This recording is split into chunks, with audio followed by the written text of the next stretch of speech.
Facebook. 6:30.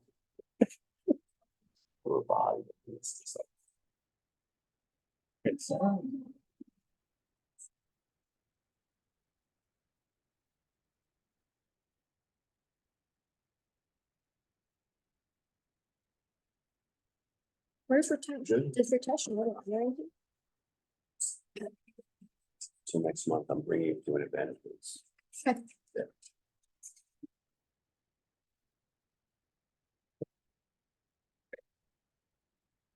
Good evening. This meeting is being held in accordance with the public laws of 1975, chapter 231. An adequate notice of this meeting has been provided by a notice sent to the Asbury Park Press, the Two River Times, and the Star Ledger, and posted in the main lobby of the municipal building and on the municipal website. Please rise for the Pledge of Allegiance. Pledge allegiance to the flag of the United States of America, and to the republic for which it stands, one nation, under God, indivisible, with liberty and justice for all. Roll call, please. Councilmember Bonatakis. Here. Councilmember Cassidy. Present. Councilmember Facey Blackwood. Here. Councilmember Forrest. Present. Councilmember Janone. Here. Deputy Mayor Trigiano. Here. Mayor Portman. Here. All present, sir. Thank you. We have a couple of proclamations. First one is for National Library Week. Sarah, are you here to accept? Or, oh, Laney's here too. All right, good. All right. Whereas libraries offer the opportunities for everyone to connect with others, learn new skills, and pursue their passions, no matter where they are on life's journey. And whereas libraries have long served as trusted institutions striving to ensure equitable access to information and services for all members of the community, regardless of race, ethnicity, creed, ability, sexual orientation, gender identity, or socioeconomic status. And whereas libraries adapt to the ever-changing needs of their communities, developing and expanding collections, programs, and services that are as diverse as the populations they serve. And whereas libraries are accessible and inclusive places that promote a sense of local connection, advancing understanding, civic engagement, and shared community goals. And whereas libraries play a pivotal role in economic development by providing resources and support for job seekers, entrepreneurs, and small businesses, thus contributing to local prosperity and growth. And whereas libraries make choices that are good for the environment and make sense economically, creating thriving communities for a better tomorrow. And whereas libraries are treasured institutions that preserve our collective heritage and knowledge, safeguarding both physical and digital resources for present and future generations. And whereas libraries are an essential public good and fundamental institutions in democratic societies, working to improve society, protect the right to education and literacy, and promote the free exchange of information and ideas for all. And whereas libraries, librarians, and library workers are joining library supporters and advocates across the nation to celebrate National Library Week. And now, therefore, be it resolved that I, William Portman, Mayor of the Borough of Red Bank, proclaim National Library Week, April 7th to the 13th, 2024. During this week, I encourage all residents to visit their library and celebrate the adventures and opportunities they unlock for us every day. Ready, set, library. Yay! If it's dropping by today, I noticed I gotta come in for the seed bank. We're getting ready to plant, so just one of the many things our library offers, so.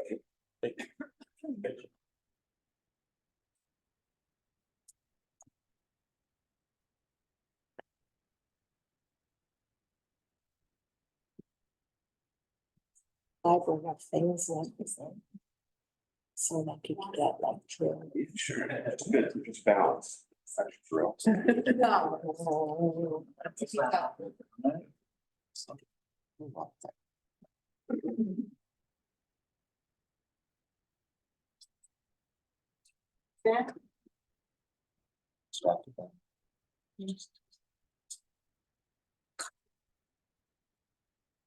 Big T.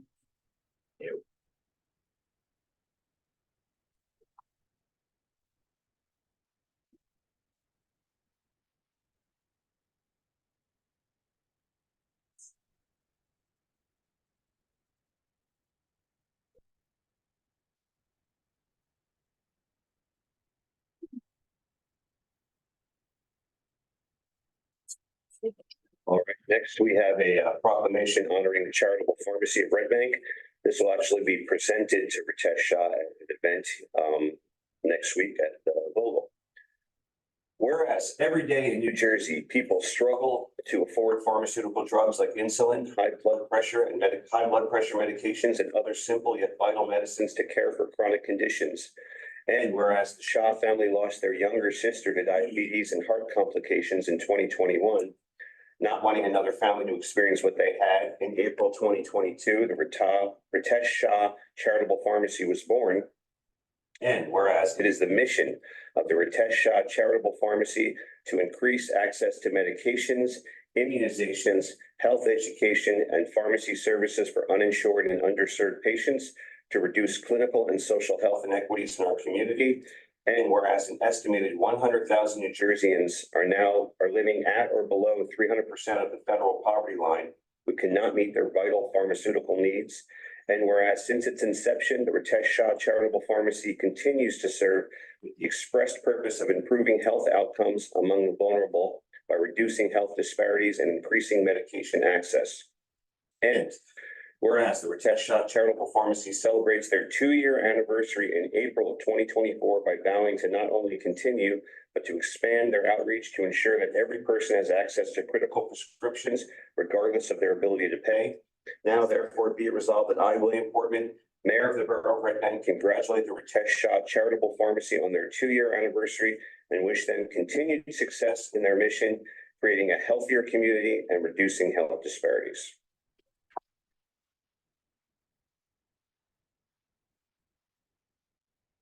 Okay, moving right along, we have a couple of presentations this evening.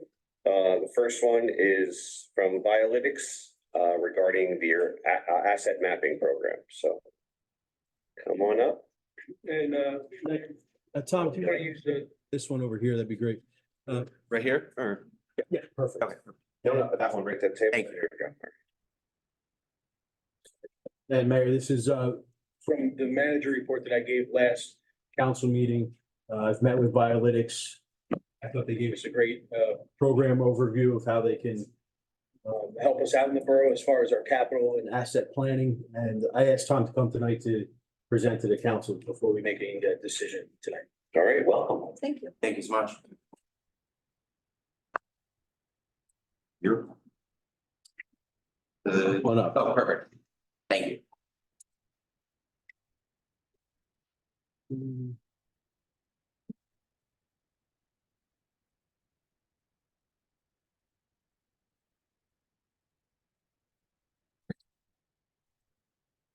Thanks so much, Jim.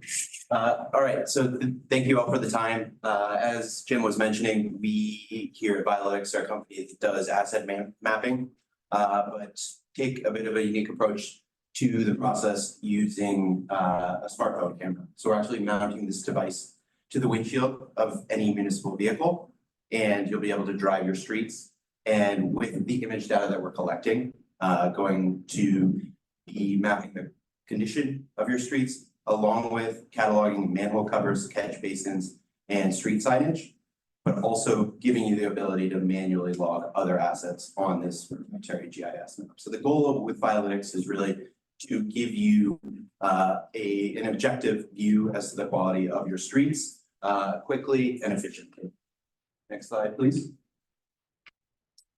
So as you'll see here on this slide, what we start with is our mobile app. Again, we're mounting the device to the windshield of the vehicle, driving the streets beyond the setup process of just popping your phone into the mount, driving the street and click and go. That's all that's needed to be done on the user end of things. And then after that process occurs, what we're going to have on our end is the ability to map everything in a proprietary GIS web system. So you're going to be able to see an objective view of your streets, along with the catalog of manhole covers, catch basins, and the street signs and their condition as well. So that is a process that, instead of taking perhaps several months for an engineering firm often to do this sort of inventory, we can do this in a matter of days, just with image data and vehicles that are already roving your streets, whether that is a a sanitation vehicle, a street sweeper, or it could be the pickup truck of a DPW form. And you'll see in this next slide here, I think we may not be able to get it, but because it's pulled up on Google Meet, but the way that AI processing actually occurs is data processing occurs on our servers. If we had this video here, we'd see some boxes demonstrating exactly how the algorithm itself works. We're identifying 15 different categories of pavement distress on the surface of the roadway. You'll see just in front of the vehicle here, we're picking up everything from patching to alligator cracking. So you'll be able to also identify when a utility cuts into your road, especially when it happens right after you've paved said road. We will be able to filter every single segment of roadway based on where those patches have occurred, again, automatically. I'm sure some of you are familiar with the degradation curve of pavement. The real goal with Biolytics is trying to bring Red Bank's paving program to be more proactive when it comes to the treatment of your pavement. And you'll see here, as the curve slopes downward here, it gets more and more expensive to maintain pavement. We're by proactively assessing your roadways on a regular basis and not just doing a one-time inspection, being able to move some of that preventative maintenance further up that curve, saving the borough money and time. Also being able to plan long-term pavement maintenance within the same system as where you've reported this pavement condition data. So we have a planning tool where you'll actually be able to work backwards using your paving budget to say, here is exactly what we can allocate towards our paving program in the coming year, and the average cost per treatment given for a given segment. So whether that is per ton or per yard of crack sealing or paving, being able to work backwards and see exactly where you can get the best bang for your buck when it comes to paving those roads. In addition to doing that long-term planning using the image data that we collect, just mounting a smartphone to the dash of the vehicle, we also are able to do short-term day-to-day tasks as well. So while we go out and about driving the vehicle and collecting that image data, we mount a button. You'll see over here on the left-hand side of this slide, which we term our smart button. It pairs via Bluetooth with the smartphone, and as the user is driving the street, they can actually hit that button. And what we'll get by hitting that button is a pin on the map, which will be associated with the latitude and longitude and image where that was collected. So, for example, if the driver saw a heaving sidewalk or some tree branches down, or perhaps leaves that had been left out on a day when they weren't supposed to be left out, we'd be able to hit that button and you would see that pin on the map for follow-up. So being able to do task management in the same system that we're doing long-term capital planning as well. That's really the vision with Biolytics, is not only doing our long-term planning, but also asset-based task management all on the same map. And you'll see here in this slide the way that the asset detection will work. We're actually able to not only catalog the street signs around the borough using the same image data that we're collecting to get the road condition data, we're also going to be cataloging those street signs and providing a condition assessment for those. So if a street sign is stickered, if it is significantly faded, or particularly important, especially with the increased use of maybe not autonomous vehicles, but vehicles that are identifying street signage, we also can detect when street signs are obstructed. So if during the summer, if your tree program doing trimming to perhaps unblock stop signs, that could be a potential risk to both pedestrians and drivers. And this last one, or perhaps second to last one, I wanted to touch on, while on foot, we can create tasks, but also log assets on the map here. So everything from your park benches to fire hydrants to playgrounds, those can all be logged on the map for the borough to create tasks associated with them. This is really what our one aspect of the platform we've really been leaning into in recent months is pioneering this process of, again, of what we call asset-based task management. And so with Violetix, you'll be able to not only have a record of where all of those assets are, but also a record of all of the maintenance done on those assets, all of the inspections done, who did them, when, where, and also associate image data with those inspections or actions. And finally, this is one that I want to touch on because I know that the borough occasionally will face some decent flooding.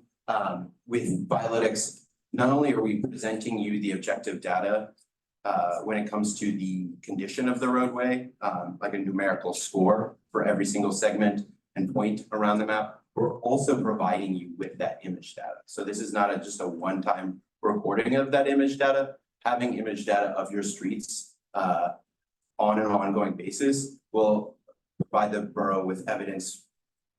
God forbid, if there is any sort of major storm event, you have image documentation of every single street and right of way around the borough. So which would make following up on that, whether this is for a FEMA grant or something like that, much smoother of a process and more convenient process.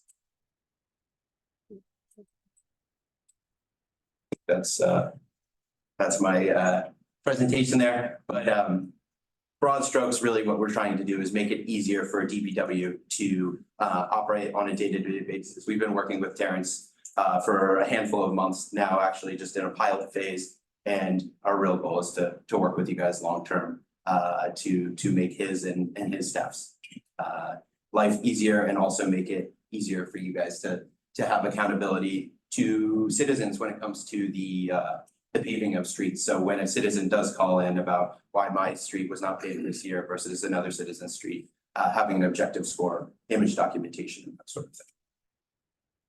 Great, thank you. Yeah, Ben, you have a question? So, Hey, Mike. do you hear me okay? Yes, sir. So I just want to know the data. What happens to the data? You know, I'm just thinking the privacy things, you're gonna get a lot of pictures probably of things other than our streets, or is it just the streets that you're getting? I guess part of that would be, you know, let's say we hired you for a couple of years. What happens in 3 years if we decide not to renew? What happens to that data?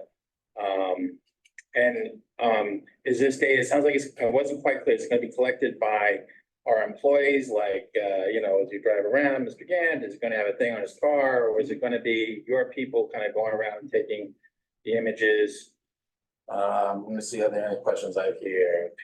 I guess if you could answer those. Yeah, definitely. Thank you for the question, Ben. So the data would be collected by Red Bank employees. We would be providing I believe the agreement that I provided includes the phones and the software licenses to record the data.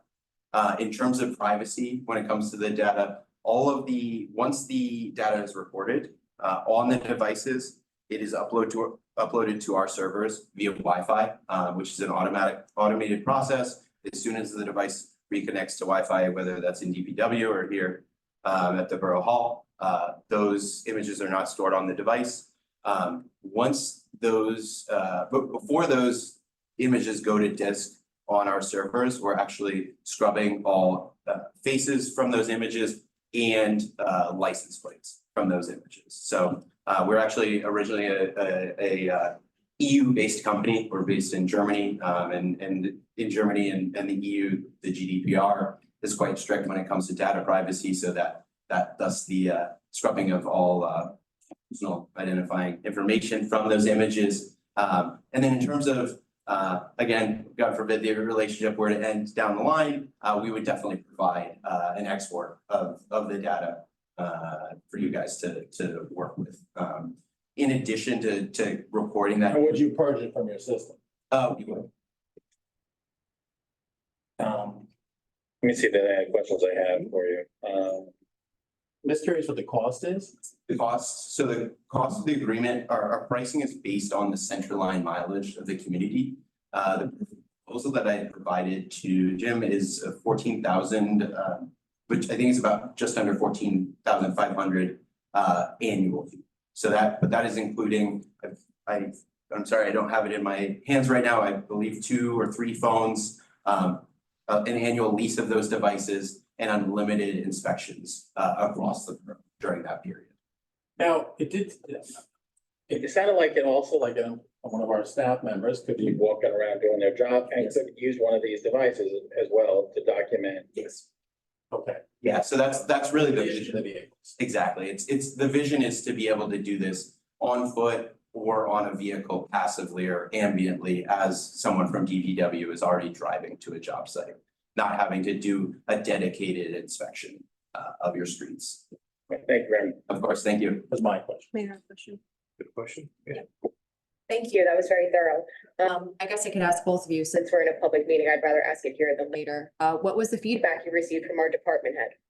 Terrence, I think, has been very supportive of the work we've been doing together. I think he really likes what we're doing in terms of the automation side of things. There are other asset management softwares in the space and also other work order management softwares in the space. But I think with the differentiator that he liked that we're bringing to the table is the ability to automatically log assets for him rather than having to manually input those assets. There will be some that can be manually inputted, but being able to just do this reporting passively and then within a matter of days having that data there to a citizen, I believe he was a fan of.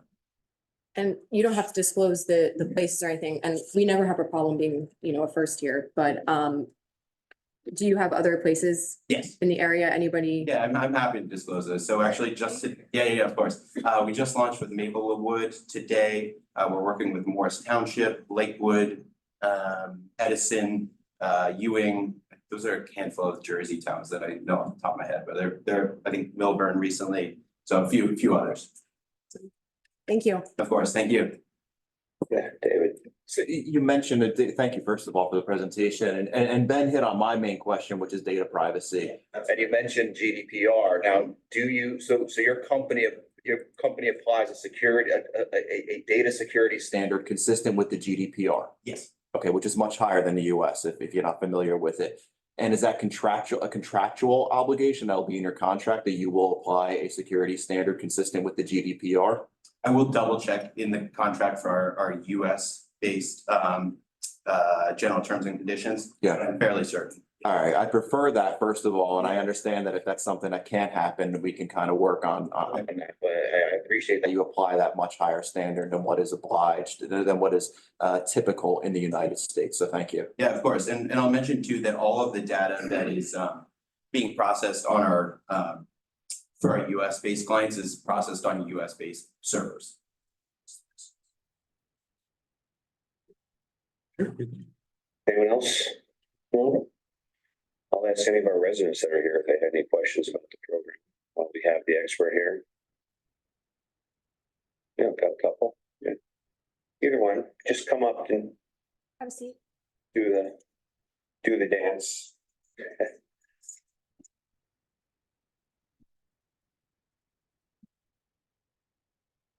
Ann Davis, 153 River Road, Red Bank. My question is, what's the length of the contract? And when it renews, what's the range of changes in cost? Mhm. And are there any add-ons that we don't know about? Thank you. It's a great question. I believe it's a 12-month agreement that we have.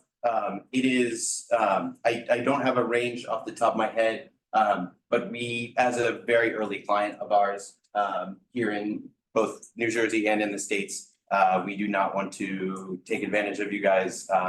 We want to work with you guys. And what I'll mention also is that the feedback from you guys as an early US-based client will be invaluable for our long-term development. This is in that about $14,500 quote. That is our top tier package when it comes to the software. There are not additional add-ons. The only additional add-ons that I could foresee is if you wanted to lease additional devices from us to collect additional. Thank you. Okay, thank you. I don't know if we had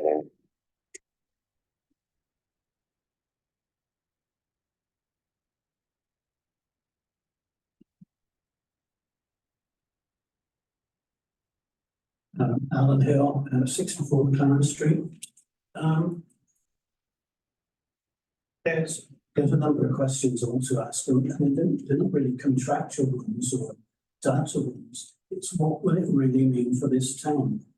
If you go to the NJ website, or in fact, if you go to the USA website, you get a definition of traffic. And traffic isn't just cars and trucks and I was going to say lorries, but I won't say that roam around our street. Traffic also consists of pedestrians, bike, whatever, driving animals also constitutes traffic. What I want to know is, in the first instance, what benefit is this going to have for people just walking or cycling around the town, and how will that be realised?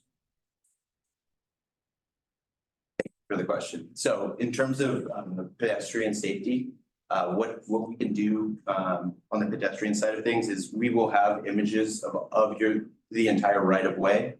So if there are, for example, is an example of a heaving sidewalk from a tree root on a particular pathway, we can definitely create a task for that to be followed up upon. Also, all of the street signage around the road network will be identified. So for example, increasing pedestrian safety by any sort of pedestrian crosswalk sign will be identified and be made more apparent to motorists. And I think it's important to differentiate too, is that this being more of an asset management program of our streets, our garbage cans, our signage, our parking meters, our storm drains, everything like that. It kind of differs from the question that you asked. So what it means for the borough, I think, is all about the financial planning of our capital management. Whereas your question is more of a study that would need to maybe be accomplished. So there's a little bit of a difference there, Alan. I understand. Thank you. Got a couple more questions. Violytics is actually a German EU company, which is great. I'm sure you'll recognise that, to my knowledge, the European streetscape differs vastly from the US streetscape. In terms of construction, in terms of the type of traffic, traffic over there might be as dense, but it's certainly going to be a lot lighter. And also, we'll have a lot quite different road regulations, which vary from country to country as well. What we're going to have here, when we come to Red Bank, the streets are actually going to be under the realm of three different authorities: the municipality, the county, and the state. Now, what benefit will we get in being able to, shall we say, get those three authorities to pull together and do a decent job? Well, we've already got a problem over on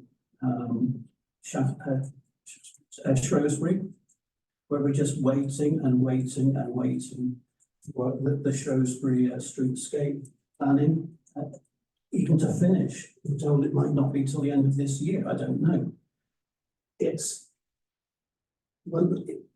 striking me here. And what you mean by asset management is probably saying, well, there's a box we can tick here, and it's not going to be our fault because, and we're not going to see any sort of real progress. We're not going to see. I'd like to know how the data you collect would be useful in getting three authorities, as I say, to pull together to make the streets not just a better asset, actually safer for the people who use them. Yeah, well, I think what's important is that now we have a program to back us, one that's proven, definitely in Europe, and is expanding more in the United States, to then go back to those two other agencies that you named, the state and the county, with actual data so that we can advocate for our Red Bank residents. So I think it's important that we have a little bit something more than just hearts and minds behind what we want to get accomplished, but some actual data to help us. Thank you. Thank you.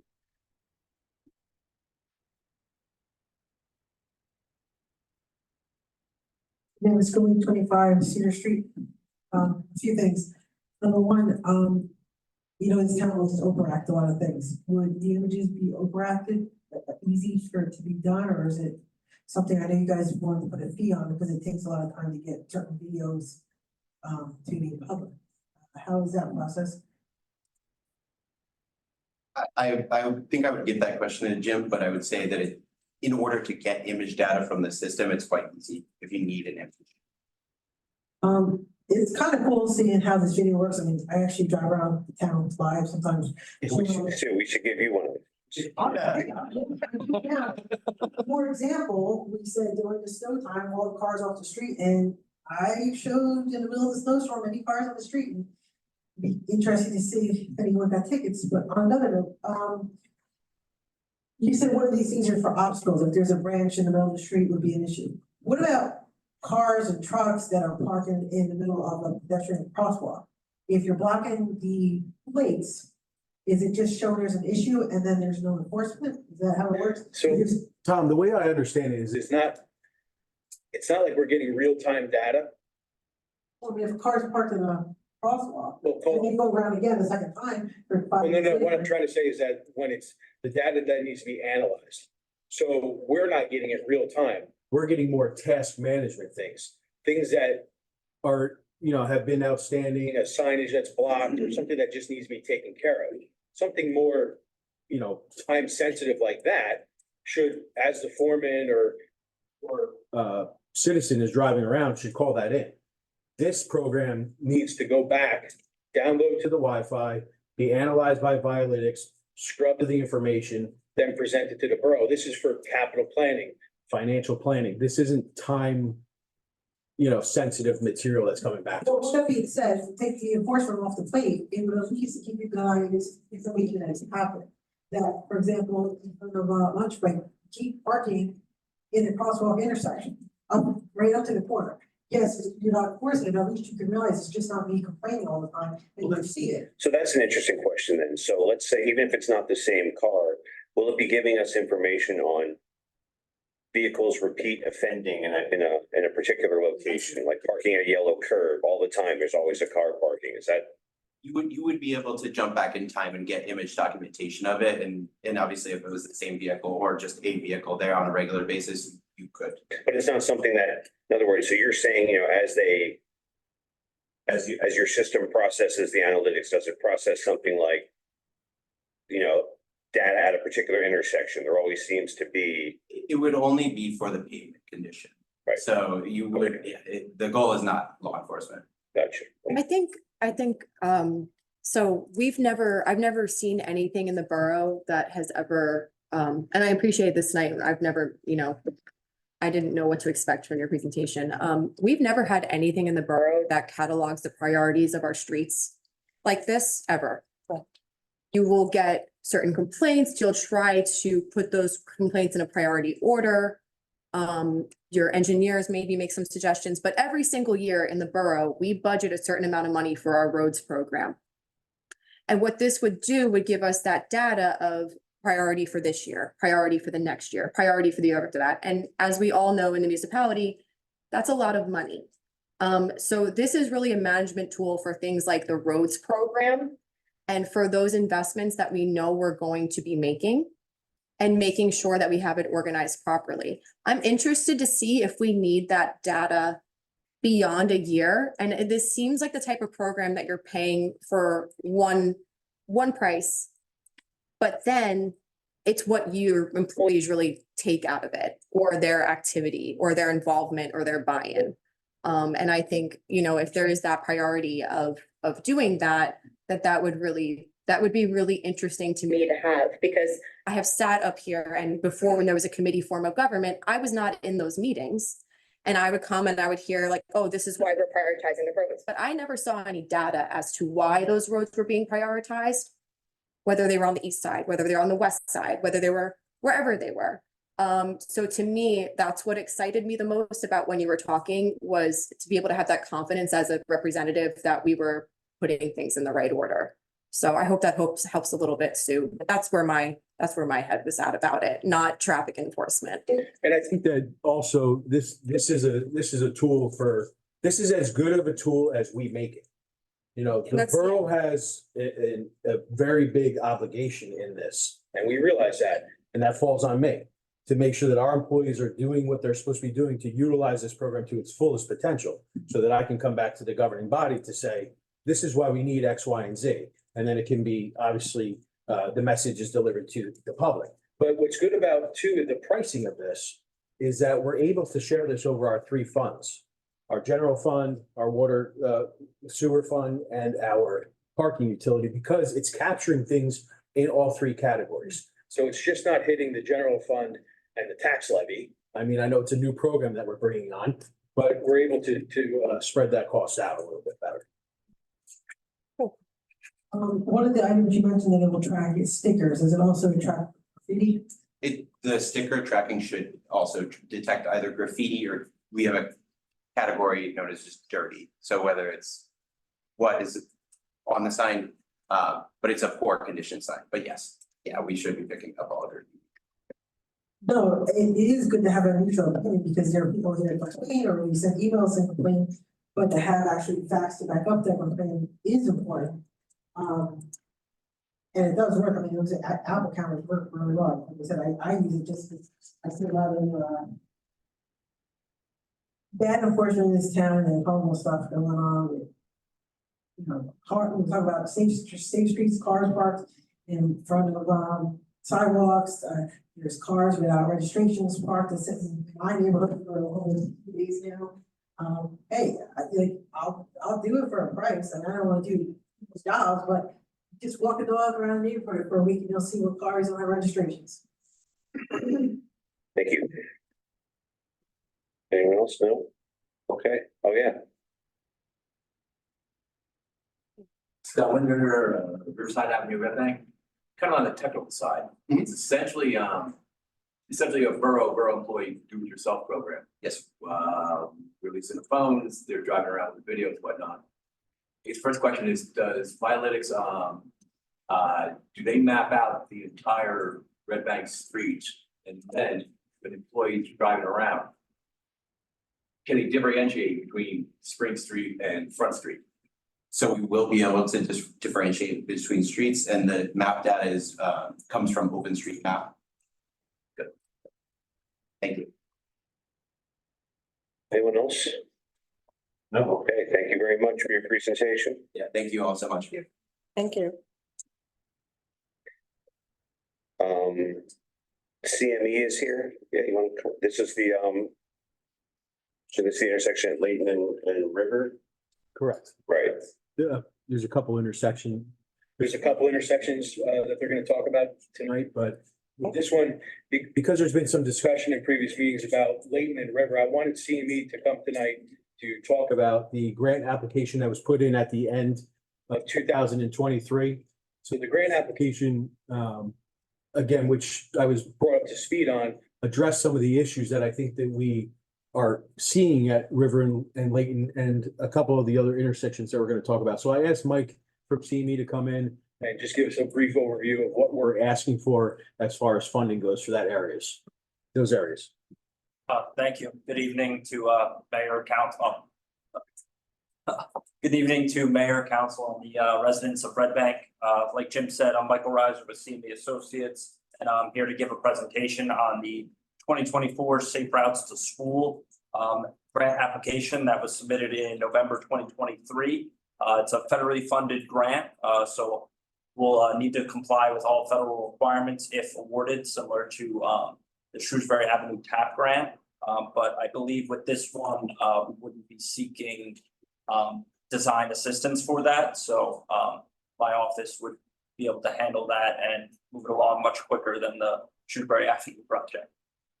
So the timeline for award on this project, based on my research, I saw that possible expectations in the summer of 2024. But in speaking with the grant writers, Millennium Strategies, they noted that a 2021 application that was submitted, they didn't hear back for 13 months. So there isn't an exact date for that, but those are our estimates for now. Yeah, as for the scope of work, we have just some concept plans kind of showing graphically what's going on. So here it looks like we're going to start at the hot ticket item, River Street and Layton Avenue. So what was proposed at this intersection was bump outs on all four corners. So the purpose of a bump out, what it does is it increases sight distance for pedestrians as well as it shrinks the roadway down to slow down vehicles. So I know that there's a lot of concern about safety at this intersection, and the idea of this grant, I believe, would help that. It also includes, there's some drainage structures at the existing curb line, so those will have to be relocated. And then at this intersection, we're proposing solar powered pedestrian beacons for the Layton Avenue traffic, because River Street is the stop controlled movement. So Layton Avenue, if someone wanted to cross Layton Avenue and continue down River Street, they would hit the button and it would, flash similar to the ones that are installed on East Front Street over by the hospital. So that is the idea for this intersection. You want to move on to the next one, Jim?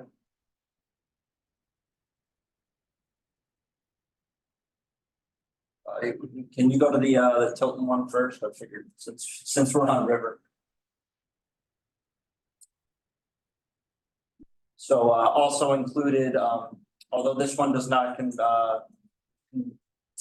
have the pedestrian beacons proposed, we're proposing bump outs at River Street and Tilton Avenue. Again, it's a safe routes to school grant application. So the idea here is safety for the parents and the children going to River Street School here.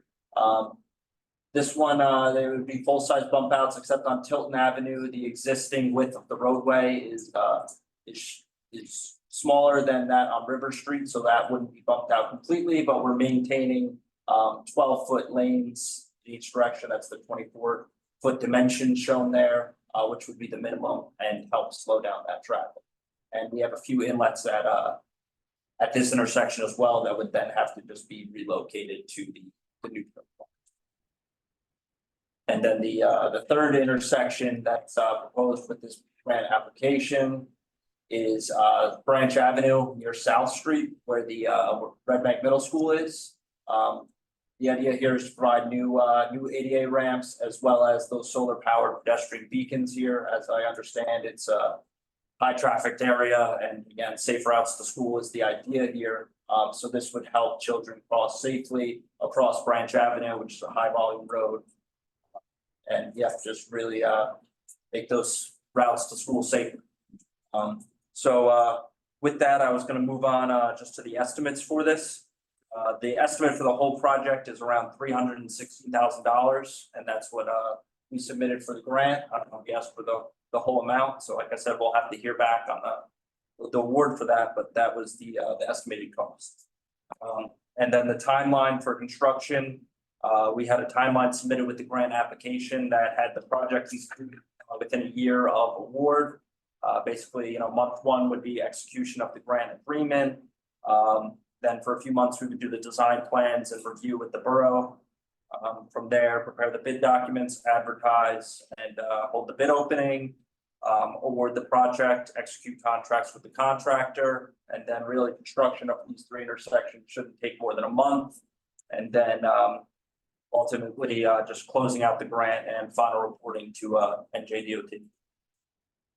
With that, I'll ask if there's any questions from mayor, council, or the public. And just real quick, Mike, I thought it was important too, because this did create some discussion, and I wanted to make sure that we were making data-driven decisions with these projects. And I know we talked with CME at length about River and Layton in particular. I asked Captain Frazee if he could destroy or mess up the live feed, so. If we could just deploy a traffic study at River and Layton in that area to see what our counts were, our traffic counts were, what our speed was. So I know that Captain Frazee assigned the traffic safety unit to that job. Good evening, how you doing? Name and address, sir. Yeah. Mike Frazee, 91. So last week, we put the traffic counter, calculates the amount of cars and the speed of the cars at the intersection of River Layton. Over the course of Monday, there were 16,701 cars that went through that intersection. Believe it or not, the average speed is 25 miles an hour. There are areas where there are some vehicles that are going a little bit faster over the speed limit, but the average speed there is 25. And God, is that something you guys are gonna follow up on through the next coming weeks to just make sure that intersections being monitored, maybe for those outlier vehicles that are speeding? Yeah, the counter that we have gives you a general time that the vehicles go through there.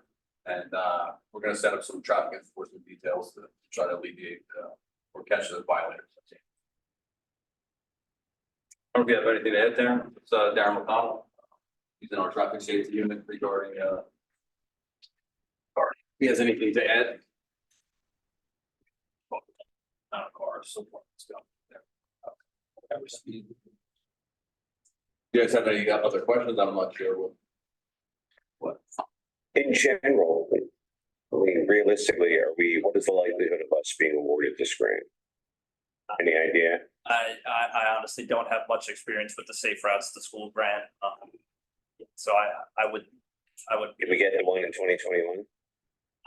Not positive. I can check with Millennium Strategies, but they have handled that one, I believe. I just want to clarify one thing, just so that your words are quoted properly. When you say the average speed was 25 miles per hour, how did you create that average? You're not saying that you took really high speed, really low speed, and it averaged out to 25 miles an hour. You're saying the average car, most of the cars were going 25 miles an hour. 16,701 cars that went through the intersection. They were either at 25 or below, but there were additional cars that were moving the speed. So there were some cars that were over the I think speed. the highest, it was the highest count, 41 miles an hour. Yeah, it was highest. That's fast. That's fast. Right, and that might have been a cop car. It could have been, that's what I explained to Mr. Gann. Yeah. There were several cars in the range of about 36 to 40 miles an hour, and Okay. really no outliers beyond that. Okay, so most people were really driving 25 miles an hour Or lower. or lower. Okay, that's really interesting. Anyone else have any? Yeah. We'll just also touch on accidents at that intersection. Just to give you a brief overview, in 6 years since 2018, there was a total of 8 accidents at that intersection. Only 4 of them possibly could have been prevented by having a 4-way stop there. Other ones involved parked vehicles, driver inattention, that sort of thing. And of the 4 that would have been prevented, only 2 of those had very minor injuries. Darren, can I ask you just to repeat right now? You gotta get a little closer to my mouth, I can't hear you in the back. So from 2018 to the present, there's a total of 8 accidents at that intersection at River and Layton. And there were a total of 3 minor injuries. Only 4 of the total accidents could have been possibly prevented by a 4-way stop. Other ones involved parked vehicles being struck, driver inattention, that sort of thing. And only 2 of the possible preventable accidents involved injuries, very minor injuries. And additionally, just something of note, there were no pedestrian or bicycle accidents at that intersection during the time. Thank you. Ben, you had a question. Oh, it just, So there's a lot of traffic going to the primary school on the way. I don't think the counter determined which way they were going. It's just that the vehicle's going through that intersection. Okay. I mean, we could position it on River Street, west of Layton Avenue to determine exactly how many cars are going to school, but you know, I kind of estimated, you know, if you had 300 cars going down a day or 200 cars a day, twice a day, that's an extra 400. You know, it's probably a couple thousand a week are probably going to that school. Thank you. Yes, I have a question. If I recall correctly, that particular intersection of River and Layton used to have a lot of flooding issues. And as you're putting in these bump outs, are you going to incorporate any kind of green infrastructure in there to help reduce any flooding impacts? So that's not something we considered in the grant application, but if awarded, I think that that's something that can definitely be added. Like I said, we'll be changing the location of the drainage structures due to Okay. curb location. And both of the River Street intersections would be milled and paved. So when redoing the pavement, we can ensure that, you know, all the pavement is sloped towards those drainage structures. And as well with that bump out, we'll have a lot more green space there between the sidewalk and the new curb that can be used, I mean, for plantings, Right, to absorb. stuff like that, just not anything too tall to obstruct the view of the drivers. Thank you. Okay, thank you. There's just one more thing I wanted to add. According to the manual for uniform traffic control devices, stop signs shouldn't be used to control speed on streets or intersections. They recommend other different types of devices for traffic calm, or to calm the traffic, prevent accidents or lower the speed. Thank you. This is Nancy again. I have another question. You did mention that we would not hear about this grant for a little while. Are there any modifications that, such as using some kind of tactical urbanism, temporary ways of making that intersection a little bit safer? I mean, I defer to the police department on that, on some of those measures that we were talking about with the MUTCD. I do know that Layton Avenue currently does have speed humps throughout. That's one measure that I know of to limit the speed. But as for the intersection itself, in terms of temporary measures, I wouldn't see much that can be done other than constant monitoring of the intersection. Do you have anything to add? I don't know. I think the good news that comes out of this is hearing That most people people are driving the speed limit there, and that we have not experienced experienced injuries to a cyclist or or pedestrian. You know. We always want to improve our safe routes to school, but I also don't want to get it twisted that this is some intersection that we have some major cause to be alarmist about here, like, you know, we have to keep it balanced. So as much as I live on Layton Avenue, by the way, for anybody that doesn't know. I drive up and Down it 20 times a day. My firehouse is also on it, so I do this. So yeah, I'm hoping we get the grant, but I'm also really, I'm really appreciative with the insight that you've also paired with this about of the reality of the situation, so thank you. Jim, you had something. I was just gonna say that I think it was important that we started this conversation because it definitely even brought more information to my attention as far as what grant was applied for in 2023, the extent to which the grant was applied for, the efforts that we're making to calm traffic in that area and also provide safe routes to schools for pedestrians. And coupled with the police department's deployment of some traffic safety measures and just monitoring of that intersection, I think it'll be important as we're waiting to see if we're awarded this grant. So I appreciate both of you looking into this for us and to the residents that brought it to our attention. Yeah. Make it better. All right, thank you. Thank you. Thank you, gentlemen.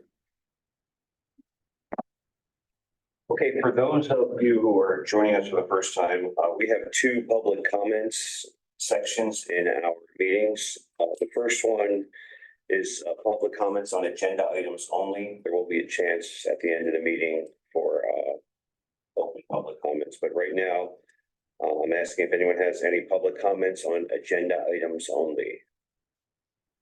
Have a motion to open the floor for public. Make such a motion. Have a second? Second. All in favor? Aye. Great.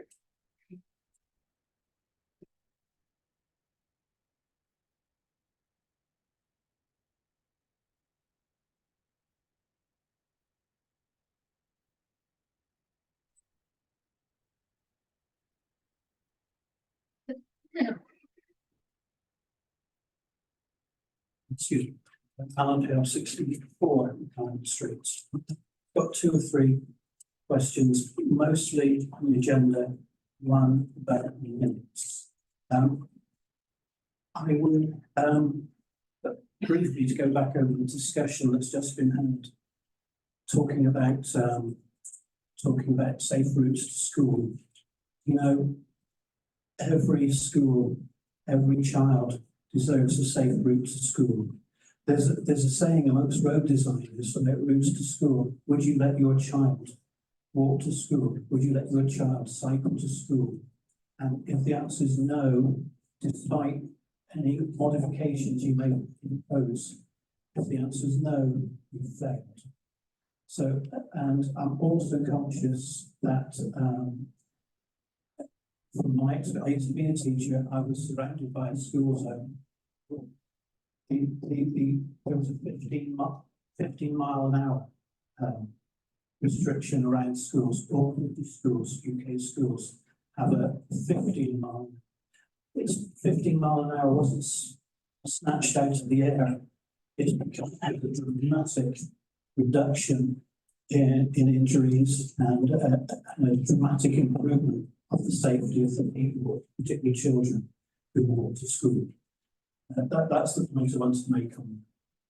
Second, I see it's on this one's on the agenda, and that is a budget for the fixing of the Spring Street, whatever it is.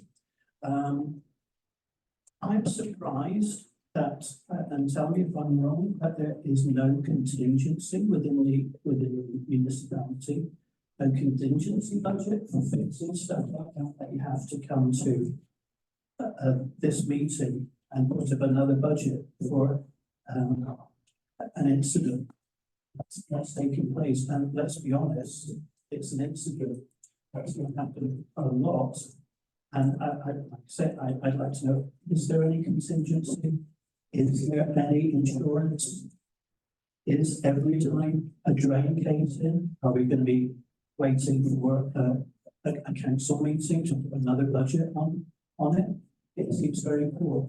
Some years ago, I asked the then borough administrator why there wasn't a survey, a subterranean survey of the roads in Red Bank, particularly because I could spot a caving in sewer as well as any app, any clever app. And he told me they wouldn't dare do that survey because the state of under the roads is very poor. And look, it's going to cost a lot to fix. It is something councils, probably even the residents, a budget that they don't even want to face. But as I said, my first question about that was really regarding the contingency. I mean, what I'll say about that is that we do have the mechanism for funding. By ordinance, you know, the execution of agreements needs to happen at a business meeting like this. Would I necessarily wait for that if there was a true emergent situation? I think I have the statute to back me. And of course, I'll refer to first attorney, but I believe I have the statute to back me in making certain emergency appropriation decisions for the borough. In this case, the council meeting lined up kind of perfectly with us securing a contractor and getting this approval done because the work is slated for tomorrow anyway. And has a clause been established for this? Yeah, it has. And we made sure that we put that out via our Civic Reach and our Facebook pages, but the cause is actually from a storm drain lateral coming off of help me out, Captain. Wallace. Coming off of Wallace into the middle of Spring Street where the manhole is there and the storm drain has collapsed. And my third question, really involves the borough administrator. I was told last week there will not be an opportunity to ask the borough administrator about his reports because apparently the report is only council members, which I accept that. But I would like to know this. The borough administrator now is responsible for the civilian oversight of the police department. If a resident, a taxpayer, somebody sat in the audience like me has a question about the police department, where do we address that? In the past, supposedly it would be the Public Safety Commission or something like that. That looked at there, but how do you do it? How do you do it in open meeting? Because I have got a question. And I think that the way to handle that, as employees of the borough, we report to the governing body, which is by way of my report. Tonight, you'll see that in my manager report, I defer some of my time to Captain Frazee as a representative of the police department to report. I think that that's important. But we're, just as I've communicated in email with you, we're always available for follow-up. I think there's a difference between giving you an email and actually asking a question at council. There's a big difference. And if you have, Transparency. sure, absolutely. And if you have a concern of the police department at council or any other department of the borough, I recommend you make those comments to me so that I can appropriately filter them down. Well, I do. Chain of command. I am going to ask a question about the police department. Only dears, you can rest easy. It's not going to be the question you think. Okay. But I did notice this. I forget what you call the list of misdemeanors that gets published on the in the local media. You know, the list of charges and arrests and that sort of thing. Thank you very much, yeah. I can't help remember that at least a month ago. Is this on an agenda item now? Well, it's on your reports. Okay, about the blotter? When would you like, Mayor, when would you suggest, how would you suggest I raise this? I'm not sure. Are you talking about his report from last meeting? Is the chief in the room? Actually, to answer this really quickly. No, I'm not. But, yeah, I mean, during the open comments, you can ask any question you like. Yeah, but this is for just agenda items. Thank you. Okay. Anyone else have any comments on agenda items? Yes.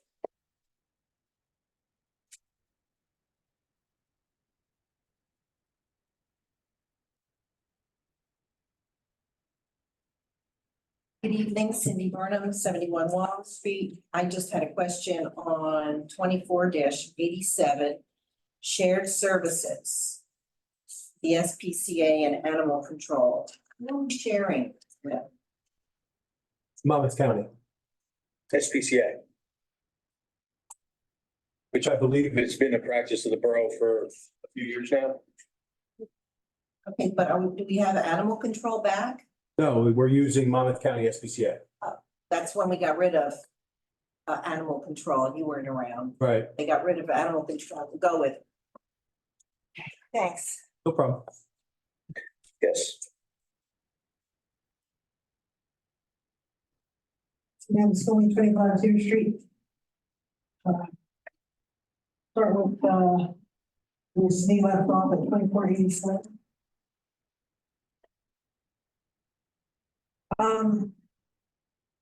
Reading it, I noticed there was a notation about this shared service does not include, the TNR program. Is that I know when I was on the animal control committee before I got appointed again, is the TNR program still in place?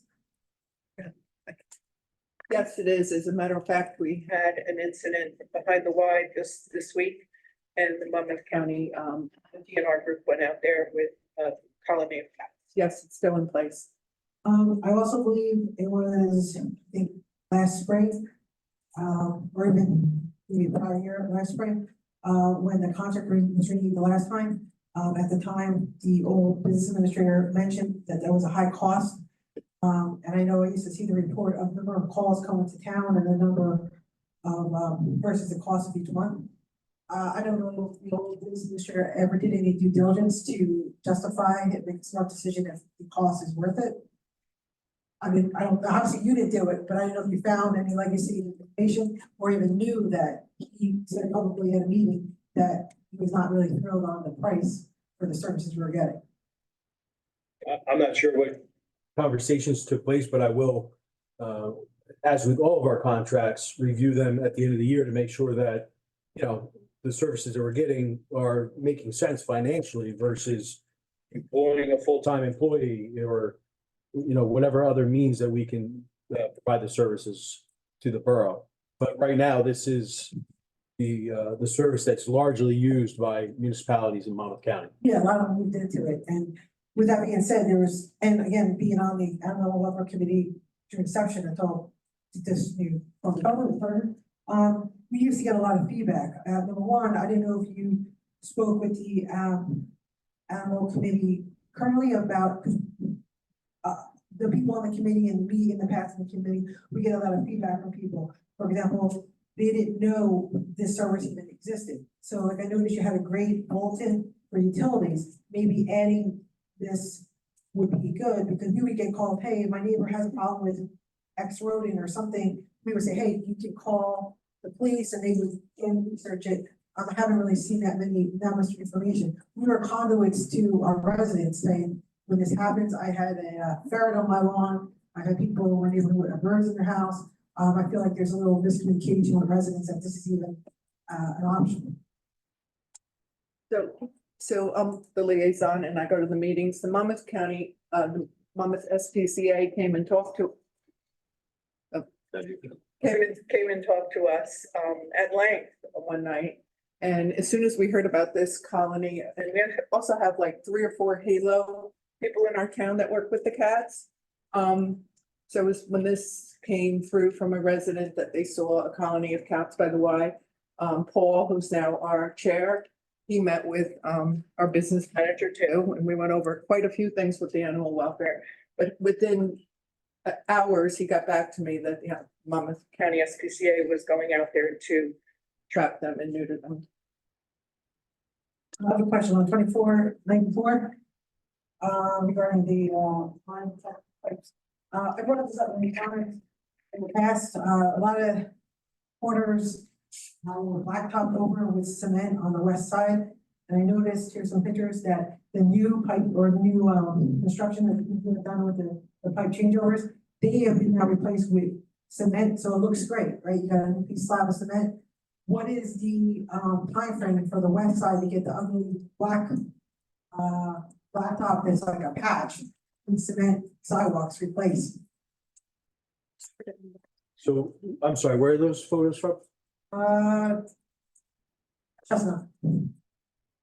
So, the restoration for concrete is actually, they'll be back on Monday. And they'll be continuing their effort, probably 2 or 3 more days remaining for the concrete restoration. Well, like on Locust, I know on Cedar there was some. Right, and there was some. I'm gonna say this is the caveat, unless that there's still a lead line replacement that has to take place. Makes sense. Right. That's a concept. I'm just curious because So they've been out there. This is done about 2 days ago, I think. Right. So they've been out there starting last week and they're continuing next week. Yeah, for driving around with a video camera. You find all the problems. Anyone else? Biolytics might hire you. I only work 2 months a year. Anyone else on agenda items only? Comments? Anyone online?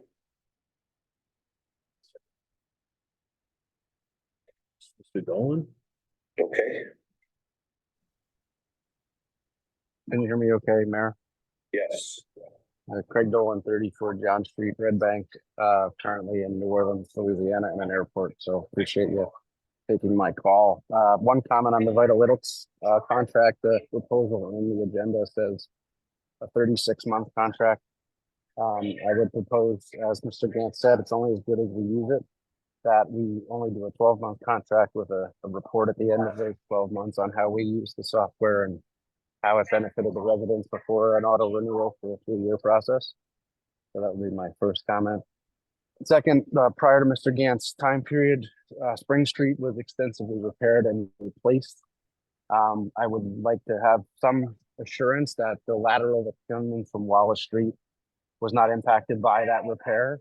When you connect a lateral to another lateral, as I know, replacing my own water lines in the past, but there's a lot of assurances and insurances required to ensure that I don't break things that are the towns. So I still am not confident that that repair on Spring Street was done appropriately, that that lateral was not compromised coming out of the Wallace Street zone. it would be nice to have some assurance that that area was not touched by either the tamping down of the pavement or the replacement of said line. So I'll give Mr. Gann a break to do some research on that because he is new and that was prior to his time. And so far, I've been very impressed with his leadership of the borough. So I have faith in him. They'll take care of that.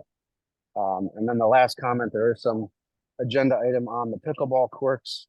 This comment may not be directly addressed to the pickleball court and the fees, et cetera, but the wear and tear, as I've reported to the Parks and Rec Committee and has been recognized by Oscar, who does a wonderful job at Parks and Rec, is really not appropriate for courts that have barely 6 months of age on them. The lines are coming up. There's extensive visualization of the blacktop that was below the main surface. And I really don't think that contractor should be paid if they haven't been paid yet for that final amount. We're literally 3 months into using those courts, and there's already significant wear and tear on those, which is very disappointing. That is my time. Appreciate it, and see you back in Red Bank hopefully tomorrow. Thanks, Mr. Dolan. I just wanted to comment on the East Side Park repairs for the project. We have been holding the final payment on East Side Park for probably over 2 months now or so. I met with the contractor there, I believe it was a week and a half ago, and we walked the court. I expressed a lot of the issues that I saw were on East Side Court. I believe that the major issue that we have there is the ponding of the rainwater. That's going to be probably the biggest repair of East Side, is the one area in which we have rainwater ponding. We also did discuss the paint where it looks like some blacktop is coming through. So they heard us. I think that they have a plan to address that. They're going to meet with their subcontractor to go over that.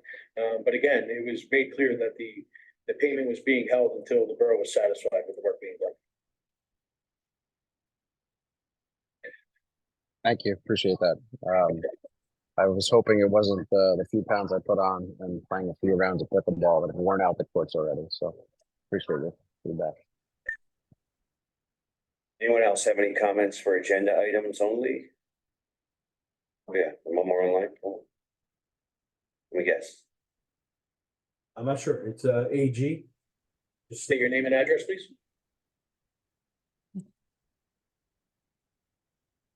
Hello? Yes, if you can just state your name and address. My name is Apika Gundra, and I live in East Brunswick, New Jersey. Okay. I'm not from Red Bank. For agenda items? Oh, no, sorry. I'm trying to talk to for the open session, public comment section. Sorry about that. Okay. That's okay. Anyone else? Can I have a motion to close the public comment on agenda items only? I'll make such a motion, Mr. Mayor. Have a second? Second. All in favor? Aye. Okay, slight correction on approval of the minutes. Laura, right? We're approving the minutes for March 14th, not February 22nd. Okay. Sorry. Can I have a motion to approve the minutes for March 14th, 2024? Sure, I'll make that motion. Have a second? Second. All in favor? Aye. Can I have a motion to approve the minutes for March 14th, the executive session, 2024? So moved. Have a second? I'll second. All in favor? Aye. All right. On to our ordinances. First up, public hearing and adoption of ordinance 2024-10. This is an ordinance to exceed the calendar year 2024 municipal budget appropriation limits and to establish a cap bank. Can I have a motion to open the public hearing on this ordinance only? So moved. Can I have a second? Second. All in favor? Does anyone from the public have anything to say about this ordinance? Anyone online, Jim? No? Okay. All right, can I have a motion to close the public hearing on this ordinance only? It's moved. Have a second? Second. All in favor? Aye. Can I have a motion to adopt ordinance 2024-10? So moved. Have a second? Second. Roll call, please. Councilmember Bonatakis? Yes. Councilmember Cassidy? Yes. Councilmember Facie Blackwood? Yes. Councilmember Forrest? Yes. Councilmember Janone? Yes. Deputy Mayor Trigiano? Yes. Mayor Portman? Yes. Thank you. Next up is the public hearing and adoption for ordinance 2024-11, amending and supplementing section 478 Parks and Recreation, Article 6, fees and charges. Can I have a motion to open the public hearing on this ordinance only? I'll make such a motion. Can I have a second? Second. All in favor? Aye. Anyone have any comments on this ordinance? Can I have a motion to close the public hearing on this ordinance only? So moved. Have a second? Second. All in favor? Aye. Can I have a motion to adopt ordinance 2024-11? So moved. Can I have a second? I'll second it. Roll call, please. Councilmember Bonatakis? Yes. Councilmember Cassidy? Yes. Councilmember Facie Blackwood? Yes. Councilmember Forrest? Yes. Councilmember Janone? Yes. Deputy Mayor Trigiano? Yes. Mayor Portman? Yes, Motion passes. thank you. Public hearing and adoption of 2024-12, amending and supplementing section 680-60, schedule 26, restricted parking for handicapped persons. I have a motion to open the public hearing on this ordinance only. So moved. I have a second. Second. All in favor? Aye. Anyone? Can I have a motion to close the public hearing on this ordinance only? I'll make such a motion. I have a second. Second. All in favor? Aye. Can I have a motion to adopt ordinance 2024-12? So moved. Can I have a second? Second. Roll call, please.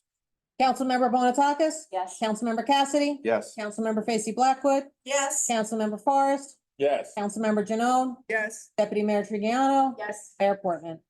Yes, Motion passes, sir. thank you. You have a note here. Oh, so, when the agenda packet went out, Mhm. I didn't have the footage yet for the ordinance, so if you just wanted to let them know what the exact footage was, sir. I pulled that one out, highlighted for.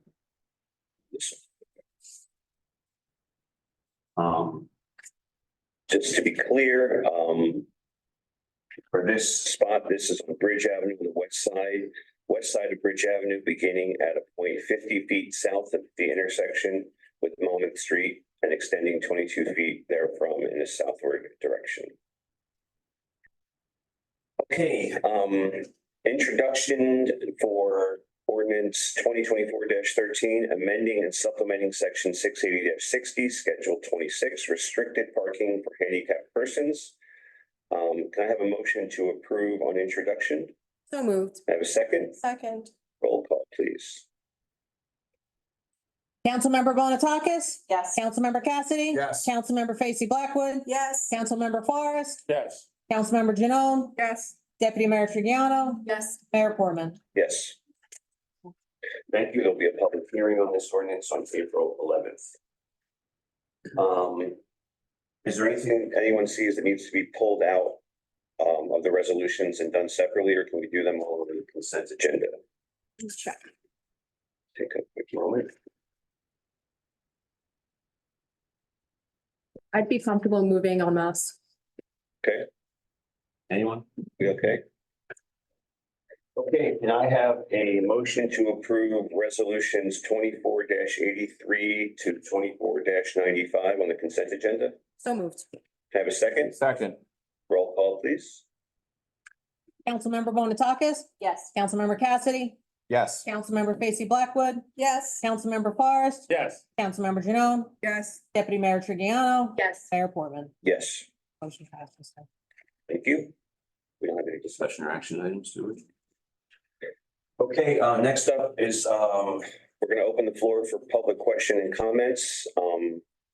We have a bunch of folks here, so I'm gonna give everyone, 3 minutes. You can speak once. I'm gonna ask everyone to please be respectful and let's let everyone be heard regardless of whether or not you agree with them. That's the foundation of our democracy. So can I have a motion to open up the floor for public questions and comments? Make such a motion. Can I have a second? Second. All in favor? Aye. Real quickly, I'd like to give just as it gets busy, if you live in Red Bank and you have an issue, I'm gonna just give you a chance to come up and speak first, so. You know, issues on, right, local business first, we're gonna try and take care of. Thank you, Mayor and Councilman. 31 Field Box 2074 Red Bank. I just wanna get back to right quick, the parking. Is that gonna be, looked into, checked into, River Street and Layton? Is it gonna be? Cause Nancy, what I was gonna speak on, she took the word right out of my mouth. When you do that intersection there, it floods there. So all that's gonna have to be fixed, because no sense putting something new up there and you're still gonna have that flood. Because it's only gonna wash that dirt right down in the drain system. So all that's gonna have to be addressed. Definitely. I think that with the engineering and survey work that would be done there, make sure that they, shoot the road and put the pitch towards the storm drains. Now, I want to thank the Red Bank Police for sitting there and monitoring those intersections, because we do have a problem. When the cops are not there, cars are really coming right out and looking, and it's just like you might well say it's an ill sign to put up there. You know what I mean? But I think by them sitting there, it's slowing a lot of it down. But maybe y'all can put something up there temporarily for River Street and Layton till this happen. I'm looking out for the people on the corner there. They're concerned about a car running up in their yard this summer while they sitting out there. I don't want that to happen. And really a help with the kids crossing the street. It also will help with the crossing guard. You know, do something there. It really will help. And I want to thank y'all councilors for doing a nice job. Thank you. Yeah, thank you, Freddie. Good. Yeah, Georgina, you're certainly a resident. Red Bank as well.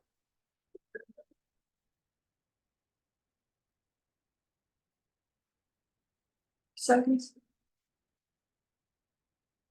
My name is Georgina Shanley. I live on Harding Road in Red Bank, and I have been coming here since the end of January to request that the city council pass a resolution calling for the immediate and permanent ceasefire of all actions of the killing of civilians in Gaza, the release of hostages, and of full humanitarian aid to be given to the people who are starving in Gaza. They think it's nothing to do with us, but it has everything to do with us, both morally and also we're paying our taxes and we're helping this genocide. What happened on October 7th was a shocking massacre of innocent people and the taking of hostages. What has happened since is an unfolding genocide.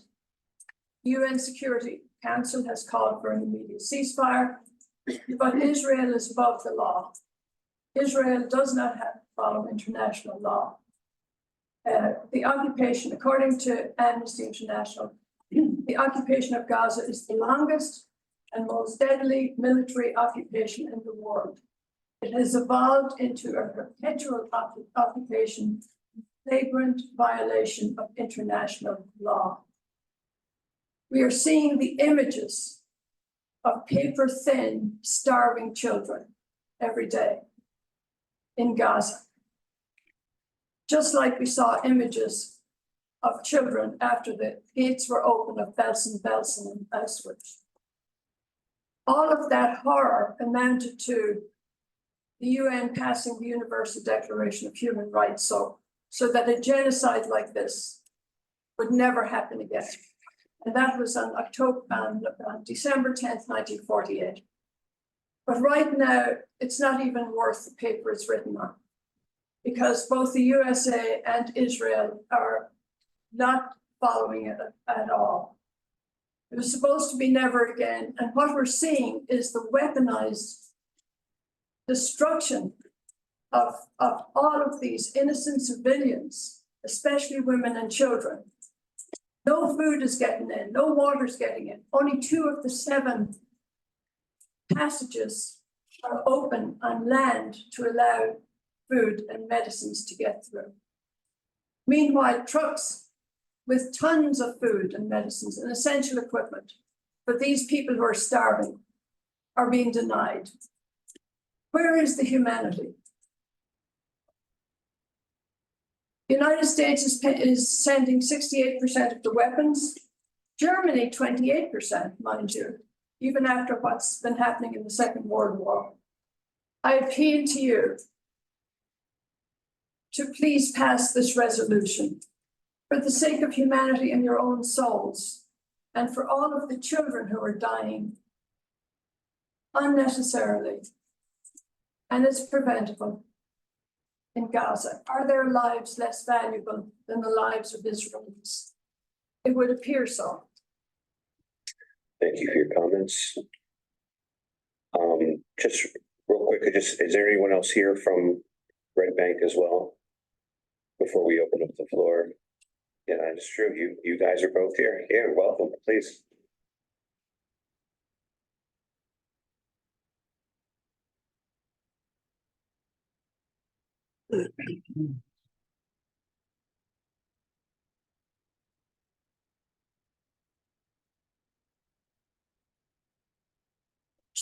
Stephen Fettershell, Red Bank.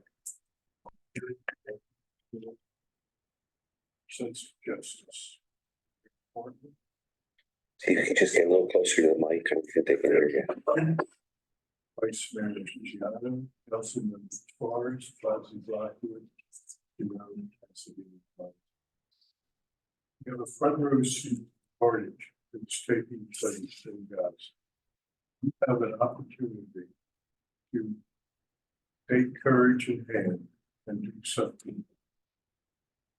By you passing this resolution, a powerful message will be sent to our elected officials in Congress, Senate, and President Biden to end it. As a physician, the sight of the unnecessary suffering of men, women, and children is especially painful. On Tuesday of this week, the Israeli military forced patients and medical teams from the Palestine Red Crescent Hospital, which is now out of service. No safe havens there. The army is tightening the siege of Al-Shifa Hospital, which it stormed once again with tanks and heavy gunfire on March 18th. Many wounded patients, displaced civilians, and medical staff were inside the complex at the time. Will the insanity only stop when there's not one Palestinian? Netanyahu's crime of corruption, which he has been charged with, fraud, bribery, trust, can only be prosecuted at this almost seems that violence going, so we don't. Throughout human history, a dark aspect of mankind. We are seeing that now. As a Jewish man myself, especially, big change are. It's unclear how or why originated the modern expression of eye for an eye and a tooth, which makes the whole world blind and toothless. No matter who is, things of many people are justifying escalating violence seen today. It's pure and simple. Thank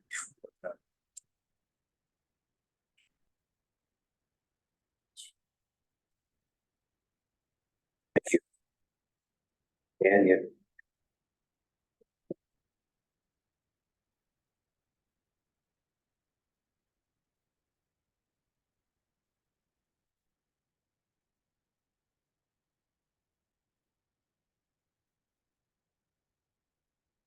Ann Davis, 153 River Road.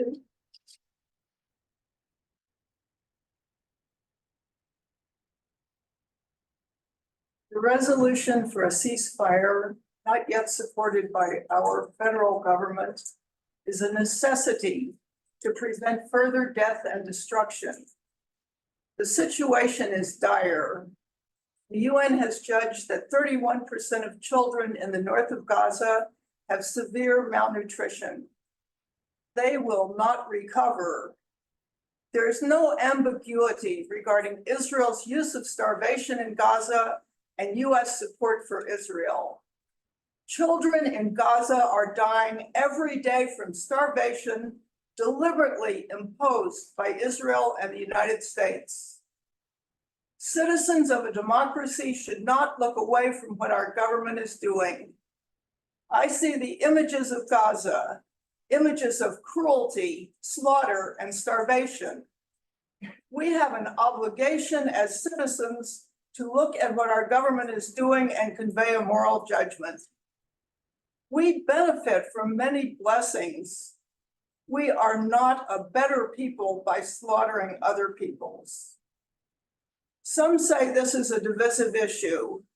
I find it impossible to believe that my neighbors support the slaughter of civilians and the starvation of children. I think many of my neighbors are not looking at what is actually going on. The lies told to us by our government and by Israel are palpable and ridiculous. The rest of the world sees the evidence. Even the Western countries are beginning to revise their positions. The request for a Red Bank ceasefire in Gaza is an attempt to give voice to stop this horror. The United States is supposed to stand on principle. No moral person can support the atrocities being committed by Israel and our country against the Palestinians in Gaza. Every religion historically has committed atrocities against other human beings in the name of religion. There is no moral reason to accept or forgive or support what Israel is doing. We need to send a message to our federal government. I request that the Red Bank Council consider the ceasefire resolution. There is no time to waste. The lives of thousands of children are on the line. Thank you. Yes.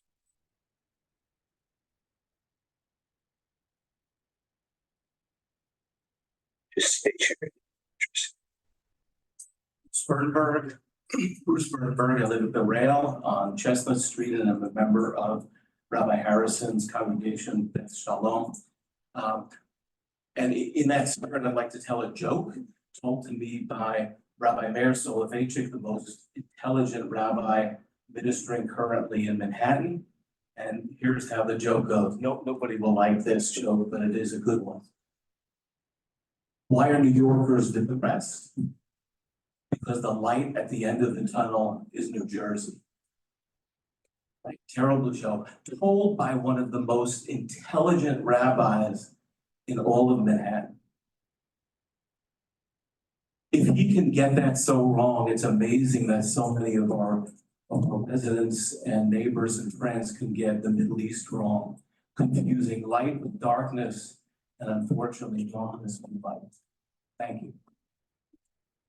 Thank you. Anyone else?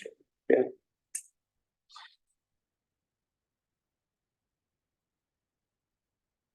Hi, I'm John Schneider. I live at 82 Linden Place in Red Bank. And I'd like to implore you and advocate for Red Bank to adopt the ceasefire resolution. And I'd like to talk about why I think it's important at the local level. But first, I'd like to just mention a statistic that really struck me. It's the Russia's invasion of Ukraine has entered its third year. And no doubt we'd all agree that it's an illegal, cruel crime enacted by Vladimir Putin. That conflict has seen 545 children killed in in over 2 years of war. Since the attacks of October 7th, which no doubt involved horrific atrocities by Hamas, Israeli attacks have killed over 10,000 children. Those are documented. You can find lists of their names online. I think that as United States citizens, we have a responsibility to acknowledge our culpability in those deaths. This is from the Washington Post. The US has quietly approved and delivered more than 100 separate foreign military sales to Israel since the Gaza war began on October 7th. The United States has on average sent Israel 3.8 billion, and that has no doubt increased. On the local level, I don't need to tell public officials or anyone here that there's a lot of red tape when it comes to moving money around. But as a kind of thought experiment, it is interesting to think about what could be done with that money from the United States were it not to go to killing 10,000 children. And in a borough like Red Bank, that money could be in the hundreds of thousands of dollars to be used to support social services and people in need. So I'd like to just implore you in an imaginative way to think about what might be possible without funding this. Thank you. Thank you. Anyone else?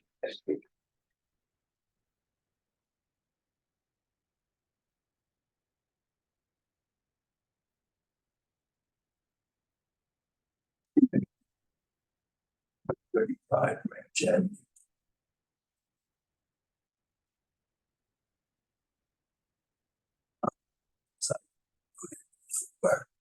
In this venue, I'm conflicted about what I see in the world. I'm a Jew, and I feel personally affected by what is happening in Israel to Israelis, to Palestinians as well.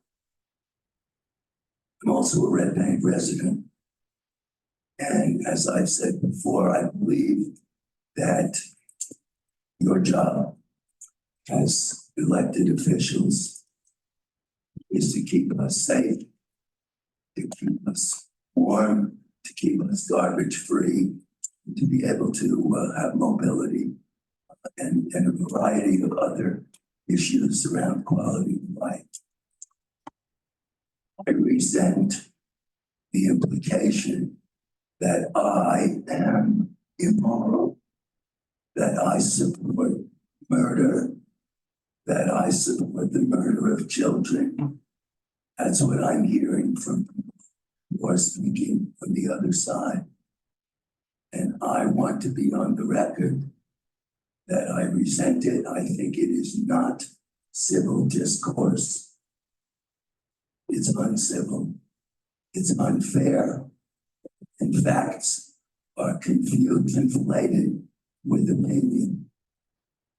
I want to make that clear to the council. I want to make it clear to people whom I believe are speaking in an uncivil way. Despite their passion and despite their compassion for people harmed, don't talk to me that way. I don't want to talk to you that way. Thank you.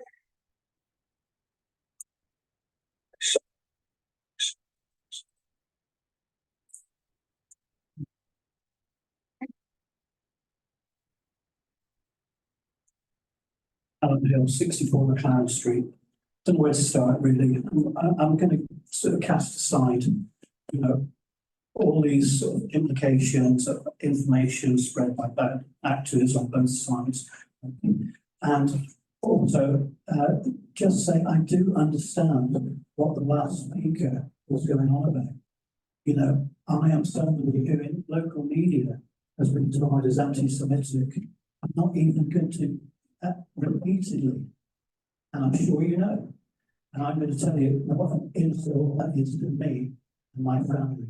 But that is not going to stop me speaking on behalf of Palestinians living in the Gaza. It is not going to stop me. So I'm going to start by not going through all the stuff that we've already heard, but I'm going to start with this number, 40,000. 40,000 is about the number supplied by the United Nations and reputable aid agencies. 40,000 is the number of casualties, and by that I mean in Gaza at the moment. 14,000 of those are children. Just to put that in perspective, that is more than the number of children killed in the conflict worldwide for the last 4 years. And that's since October the 7th. And you know, we're sort of talking as if everything started on October the 7th.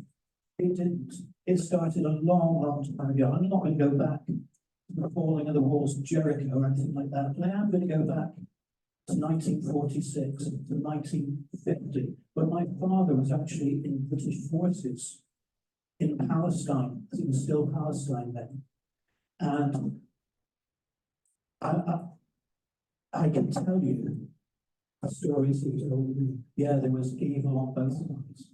And you know, and not just Palestinians or Israelis, but also our own governments, particularly the British government, which actually carved up Israel in 1917 when it was stuck to get a majority in the Houses of Parliament.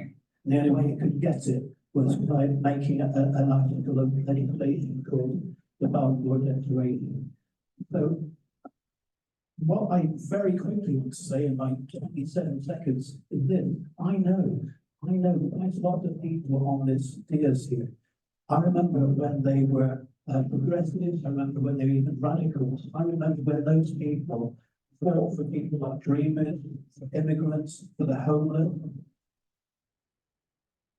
And now I'm just asking you, I'm not asking anyone, I'm asking you to reject the mayor's advice, which will be that it's motion. Please pass this resolution. Thank you. Thank you. Yes.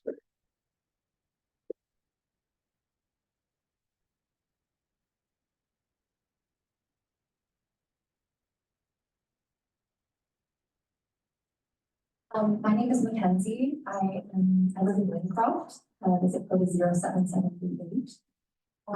I just want to first offer a reminder that there are many cities and towns that are passing ceasefire resolutions.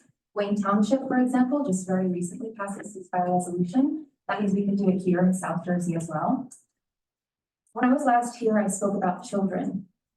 When I was here last, Amnesty International, an international organization for human rights, was attacked for investigating and reporting on Israel's violations of international law and crimes against humanity. In February, Christopher Lockyer, Secretary General of Doctors Without Borders, an international medical humanitarian organization, reported, Israeli forces have attacked our convoys, detained our staff, bulldozed our vehicles, bombed and raided hospitals, and now for a second time, one of our staff shelters has been hit. This pattern of attacks is either intentional or indicative of reckless incompetence. Furthermore, Christopher Lockyer stated that Israel has waged a war without rules on the entire population of the Gaza Strip, that the laws and principles we collectively depend on to enable humanitarian systems are now eroded to the point of becoming meaningless. How dangerous is that? Catherine Russell, Executive Director of UNICEF, the United Nations agency responsible for providing humanitarian and developmental aid to children worldwide, has stated, famine is imminent. Children are dying of dehydration and malnutrition. The UN Security Council resolution has demanded ceasefire.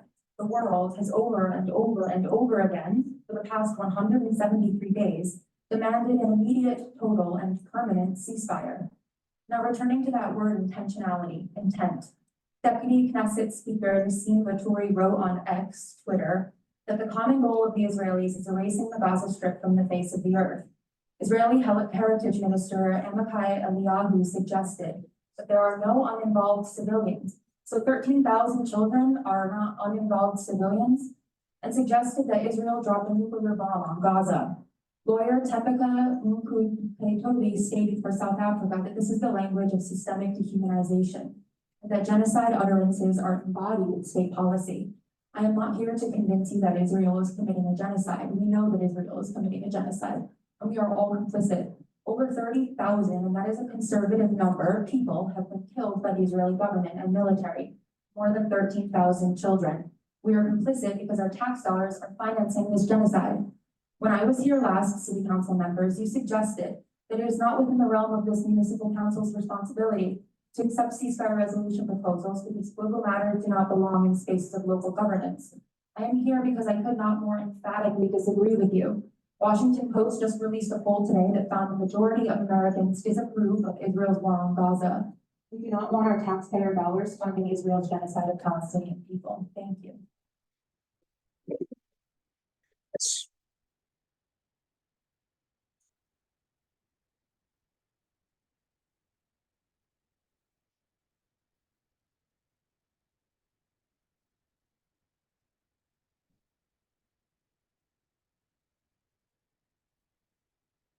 My name is Lisa Karasik.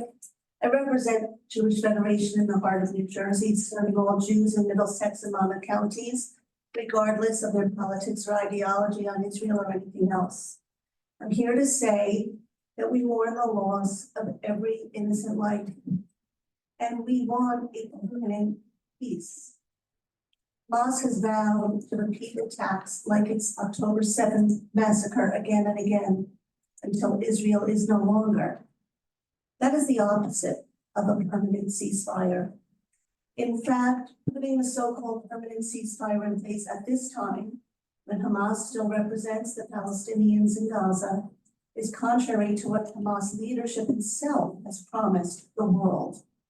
Repeated attacks until Israel is gone, from the river to the sea. A so-called permanent ceasefire at this time would allow Hamas to regroup, replenish weapons, and continue its reign of terror, not least of all against its own people. Let us remember, Hamas locates its military operations and equipment in residential areas, hospitals, schools, refugee camps, UN facilities. This guarantees maximum civilian casualties. Hamas refused to allow residents of Gaza to take shelter from fighting in its terror tunnels. Let us remember, Hamas has not only misappropriated billions of dollars in international aid to build the terror infrastructure instead of helping its people build a life for themselves, but Hamas has also taken food from the mouths of its own people when aid has been delivered in this very war. The Jewish community affirms the suffering of all innocent people, including Palestinians, at the hands of Hamas. It's very real and tragic. Hamas must be held accountable. We do not oppose the call of those fighting to allow more aid to enter Gaza at the discretion of the involved policies. Humanitarian ceasefires like this are common in modern day conflicts to ease the suffering of non-combatants. How can we conceive of a permanent end to this fighting when Hamas has announced very plainly it will attack Israel again? It seeks the destruction of Israel. On behalf of the Jewish community, we want nothing more than a permanent end to the war. May there be permanent peace when all Israeli hostages are returned, including those killed in captivity, together with the unconditional surrender and dismantling of Hamas. And to end on a personal note, seeing so many of my neighbors here who are activating for the good of humankind is beyond heartening. Given what is true about Hamas, I ask you, is this really the organization you trust to care for the people you care for? Thank you. Anyone online, Jim? Yeah. Oh, I'm sorry, we had a couple more hands. Yes, ma'am.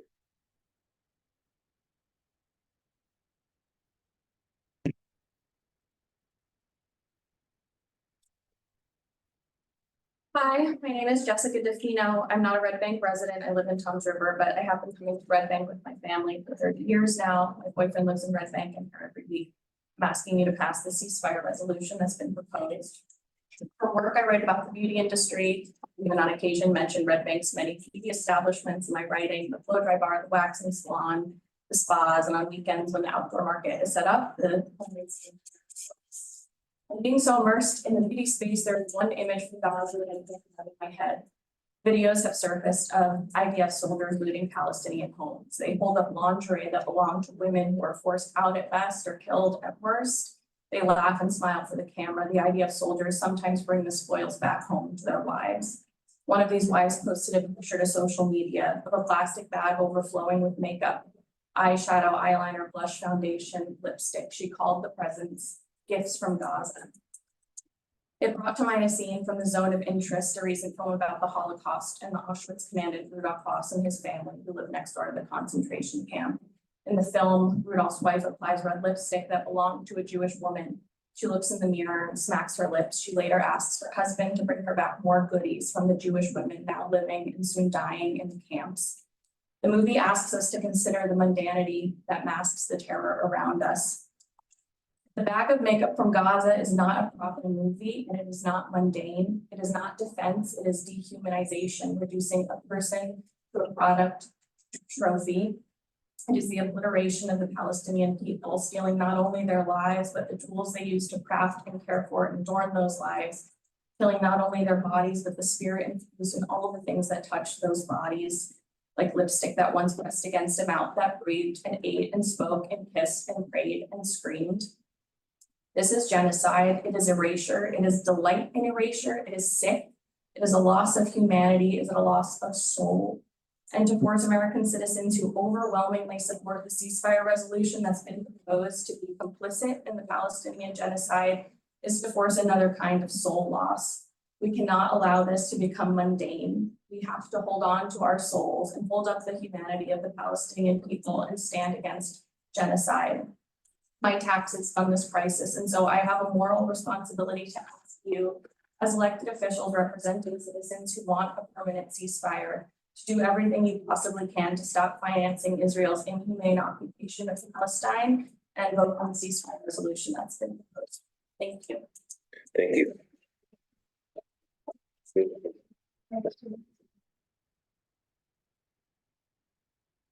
Now, let's go back to the Fire City Street. I'm not speaking on behalf of the school board. But I'd like to thank everybody who came down to support the ice cream wars. You have to March 30th, so please come out so we can do it again. The kids will really appreciate it. With that being said, curious about, I think it's a ordinance, or maybe not ordinance, resolution 6, not here, it's in our old book on the policies on the website, 680-30. Trucks over 40 tons. I'm curious on how that's enforced because I see a lot of trucks driving around over 40 tons, and also 675-10 wrecked, unusable, unrecognizable cars on the street. How is that enforced? Because I actually have 2 on my street with no registrations. Also, I really actually got to commend Red Bank for their policy. The New Jersey AG is foolish to redact confidential information where anyone can just take it off of Adobe. I know you guys have a great policy where they redact it and then print it and then scan it in again. So that's really good that you, confidential information is not scanned. About the police blotters, I'm just curious because it seems it's really about a few people stealing things and graffiti. There was never really a follow-up, and I think I asked in the past, how many tickets were actually issued during the snow weather issues when we had all the cars in the street? I mean, I watch it, I have cameras on a couple streets that I see, and I don't think anyone complained about tickets. So I'm wondering, is it just, are you really enforcing it? Because to be honest with you, like, you take a car off and then you're following the rules, and then people park in the spot, don't get in trouble, and then you don't have a shovel spot again. So it's kind of just frustrating, why follow the rules? Those are my questions. I got a minute left.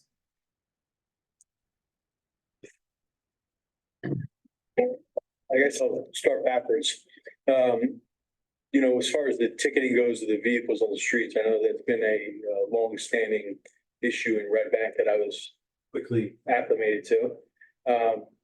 But it's a matter of asking the residents By way of ordinance to back us up. to comply with the ordinance to get the Vehicles off the street so that we can plow the roads. I know Captain Frazee has answered some of these questions even from me before as to the enforcement of that, and it is is really dependent on a number of different things. Number one, how quickly quickly we get the messaging out because the forecast changed, even with the last winter storm that we had. Forecasts were not as accurate as we would have liked. Number two, the issue of giving people an opportunity to actually park their vehicles somewhere that's already cleared or not. You know, we also have to address our municipal lots and we try and hit those first so that people can move their vehicles to those municipal lots.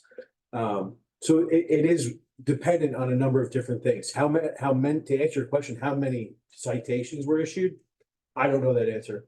I mean, I would say, yeah, off the top of my head, I'm not sure. I don't know if it matters so much, but we, we look for compliance. Our officers went around, I know, to a number of the streets on their, megaphones, trying to get compliance so that we could, clear the roads curb to curb. That's our goal. Are we gonna be 100% of that goal? Absolutely not. And anybody that's critical of that is not being truthful with themselves either, so. I think also it comes down to the amount of snow you get. You touched on it a little bit. I think if they call for, 6 to 8 inches of snow, it's plowable snow, and then if you only end up with 2 inches, borough's not going to plow 2 inches. Right. If they're not plowing, why, what's the need to hammer a resident with tickets? Yeah, if we have 8 inches of snow and a blizzard coming and the timing's right and we put the messaging out. Yeah, we're gonna be out there enforcing. But like the captain said, if we have 2 inches of snow and people can get their cars back to their spots, we're gonna use some judgment in those situations. So it's really not black and white. One of the other questions. Oh, How do you enforce? Why? The 40-ton trucks. the 40-ton trucks, How's that enforced? I mean, usually, There's one on Layton. I got a Is picture that of a it. route? I'd have to double check. I don't know the weight. I'll send you the are they picture. parked or driving? Well, I have a picture of it here, if you wanna give me a second, but before I forget, to finish. So I would love for you to call when these things are happening. Yeah, but why am I doing other people's jobs? Who's responsible? You're not, you're being a concerned citizen. But, I mean. And enforcement relies on reporting. Well, I mean, here, every other day, there's cars parked over the yellow line at lunch break. This is from 2 days ago. Call that in because an hour later, they're gone. So call it in. Just call it in. I get a commission on the ticket. I mean, but this is just driving around. This is literally just me driving to get lunch, driving because my dog likes to go for drives around. Park. But I mean, this is what people see. I don't know why no one else sees it. Absolutely. Parking violation, call it in. Quick call. Parking authority, please. Please, okay. Yeah, I see a hand in the back.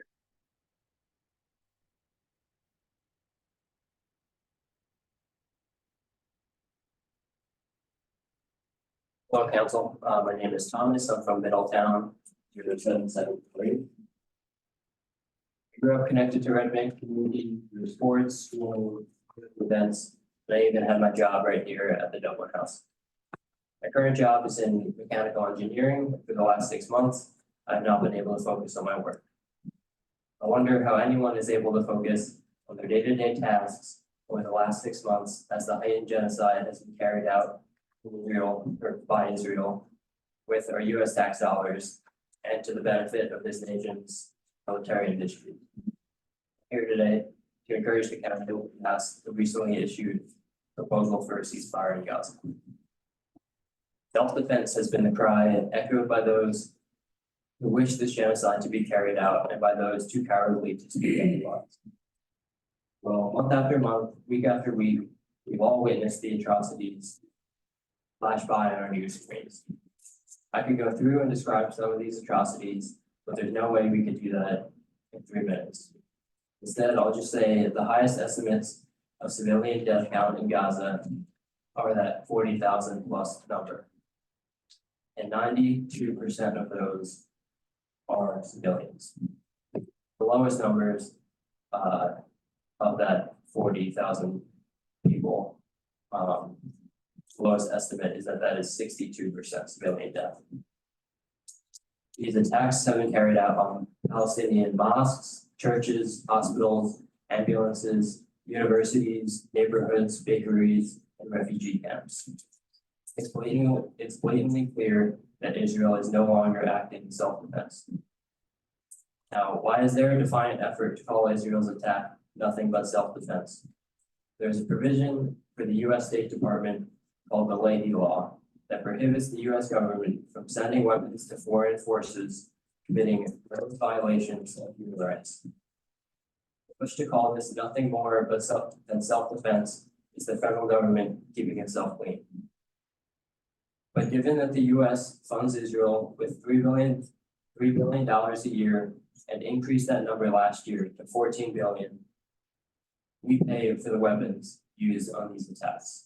We have a stake in the efforts for ceasefire.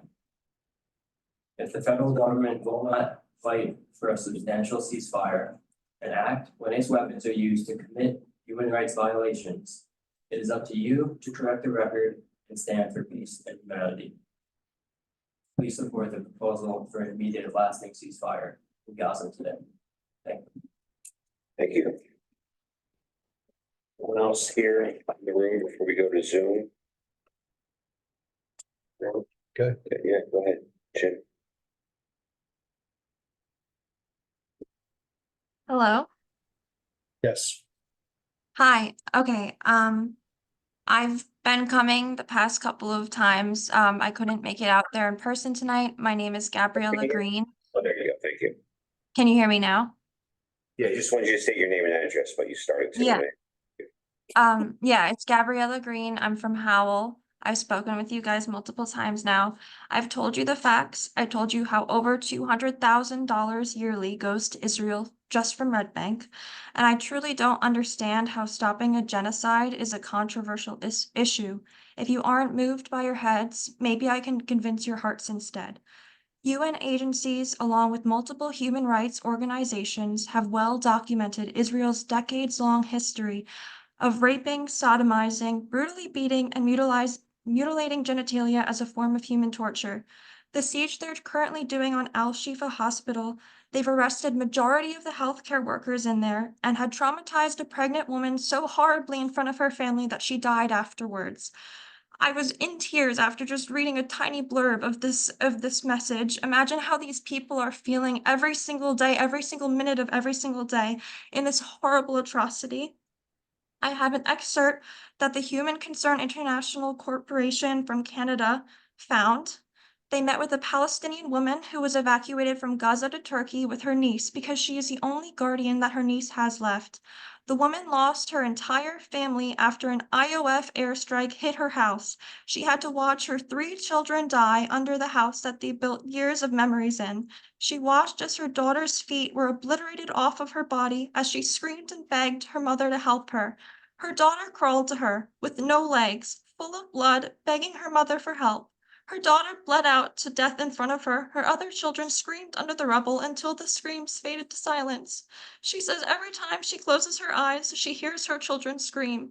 It is absolutely heartbreaking to witness any of this online and to be calling our politicians day after day, to be hearing nothing back from them other than empty platitudes. I've been trying to meet with my politician. He is nowhere to be seen. We're calling every single day for a ceasefire. So we're coming to you to please stand for the people, do what's right. Don't let the politicians act like they are above us and don't care for the people.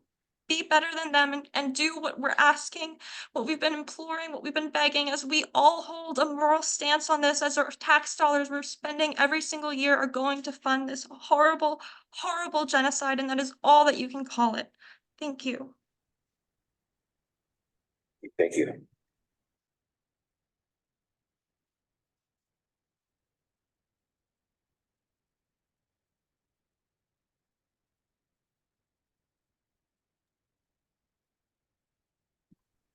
Yes, hello. There you go. We can hear you. Okay, hi. My name is Dr. Atika Gunja. I live in East Brunswick, New Jersey. I have been to Red Bank many, many times. I grew up here in this area. And I love the Jersey Shore. So I want to just say thank you to everybody who's spoken before me, especially the last speaker, for just speaking with their heart, for the voiceless in Palestine right now. And for the few that have not spoken up for them, we are waiting for you to do that and to join us in doing that. This is a call to all of humanity, I believe. This is a test for all of us, whether we can see right and wrong very clearly. There were, this is not the only genocide that's ever happened in the world. Or in history, there's been genocides from all of time. And I'm sure all of them were muddled by the people committing the genocide to make it seem complicated or to give justifications for it. But we know we have to see very clearly what is right and wrong here. As a physician, I'm appalled at any war, let alone genocide, which is the crime of all crimes. And we have to speak out against this. I myself have done medical missions all around the world. I've worked with refugees, I've worked in refugee camps, I've worked in natural disaster zones all around the world, including in the Middle East. I have not gone to Gaza yet. I signed up to go to Gaza for a medical mission, and I'm being told by the teams that I signed up for that it's extremely dangerous. And I've never been told that for any mission I've ever gone on, because of course they want to encourage us to go. But they're being very blunt with us this time. They're saying, you need to get your matters in order. You need to get your will in order, all of these type of things.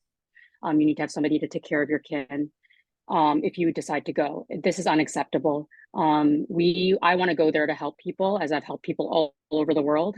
It doesn't matter what their religion, race, ethnicity is. When people need help, that's what doctors do. That's what all healthcare workers do.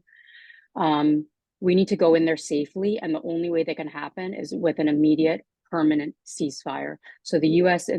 has just, abstained on the resolution that passed 14-0 in the UN Security Council for a non-permanent ceasefire lasting for 2 weeks for the rest of the month of Ramadan, the fasting month of Ramadan, which is going to be ending in 2 weeks. That's unacceptable.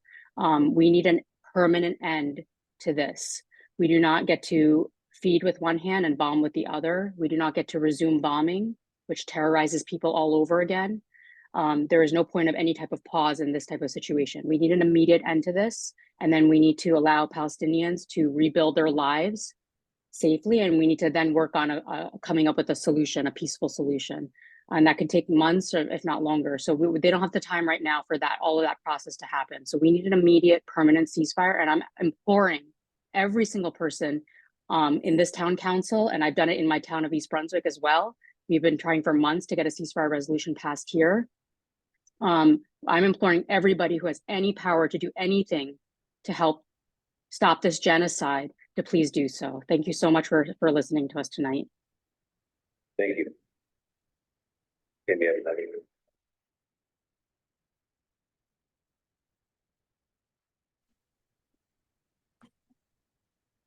Hello, my name is Andrea Levine. I'd be happy to give you my address afterwards. I live in Monmouth County and I work and shop in Red Bank. Assalamu alaikum and Ramadan Kareem to our Muslim neighbors. I'm here on behalf of Jersey Shore Food Not Bombs and Jewish Voice for Peace. We are here to encourage City Council to pass a resolution for a permanent ceasefire in Palestine and for it to happen sooner than later. I personally want to just recommend that people learn the history of Hamas, because I heard quite a bit of disinformation tonight from a previous speaker. I really recommend John Oliver has a great episode on his show called Last Week Tonight. Please educate yourselves. So if you, City Council, if you were in Rafah or you were in Khan Yunis and your children were being indiscriminately bombed inside of a hospital and starved, what would you want the politicians in New Jersey to do for you and your children? What would you do knowing that the bombs that were being dropped were made here in America? And if you could do something here, that it would bring lasting peace and justice to your own family and your own community. You have an opportunity right now. It's no more like, what would you do if you lived during American slavery? Would you have been an abolitionist? Or what would you have done if you lived during the Holocaust? Would you have resisted the Nazis? Please take a stand here in Red Bank and join the many cities and countries that are calling for a ceasefire in Gaza. Please be on the right side of history and uphold your values. You have an opportunity to support a permanent ceasefire now. Israeli Holocaust and genocide scholar and professor Roz Siegel called this a quote textbook case of genocide. Democracy Now! Reported on that on October 16th. Please look up the information. We are almost 6 months into this, and we are still trying to convince people of this fact. As the grandchild of Holocaust survivors myself, it is my duty to speak out against genocide. I grew up repeating never again, but now we must say never again for anyone, never again for any child, never again for any soldier that's being sucked into this war machine. Every single member of my grandfather's family, including his first wife and children, were exterminated in Poland. Tragically, the same thing goes for my grandmother, her first husband, and the rest of her relatives and communities were exterminated in Poland. I am anti-war and anti-occupation and support the end of the occupation of Palestine. It is out of, not in spite of, my own heritage and being a descendant of Holocaust and genocide survivors that I refuse to allow their tragedy and the sheer horrors they survived in Poland to be weaponized against the Palestinian people. Palestinians are human beings with families who deserve to have dignity. They deserve to celebrate Ramadan. They deserve to pray right now. They deserve to have food to even break their fast during this holy month of Ramadan, not to be systematically starved. It is heinous that politicians, agencies, synagogues, Jewish groups, Jewish individuals continue to use the experience of my family to justify the actual known war crimes that's happening right now, ethnic cleansing happening right now, acts of genocide happening right now, all in the name of allegedly protecting Jewish people. We must not be influenced by these people and their agendas. Please take a stand in support of humanity and of Palestine. Thank you. Thank you. Anyone else here like to speak? No? Okay, can I have a motion to close the public comment? That's a motion. A second? I'll second. All in favor? Aye. Okay. Mayor and council comments are up next. I just want to start off by letting you know two things. We've been replacing all the lead lines in the borough, starting on the west side.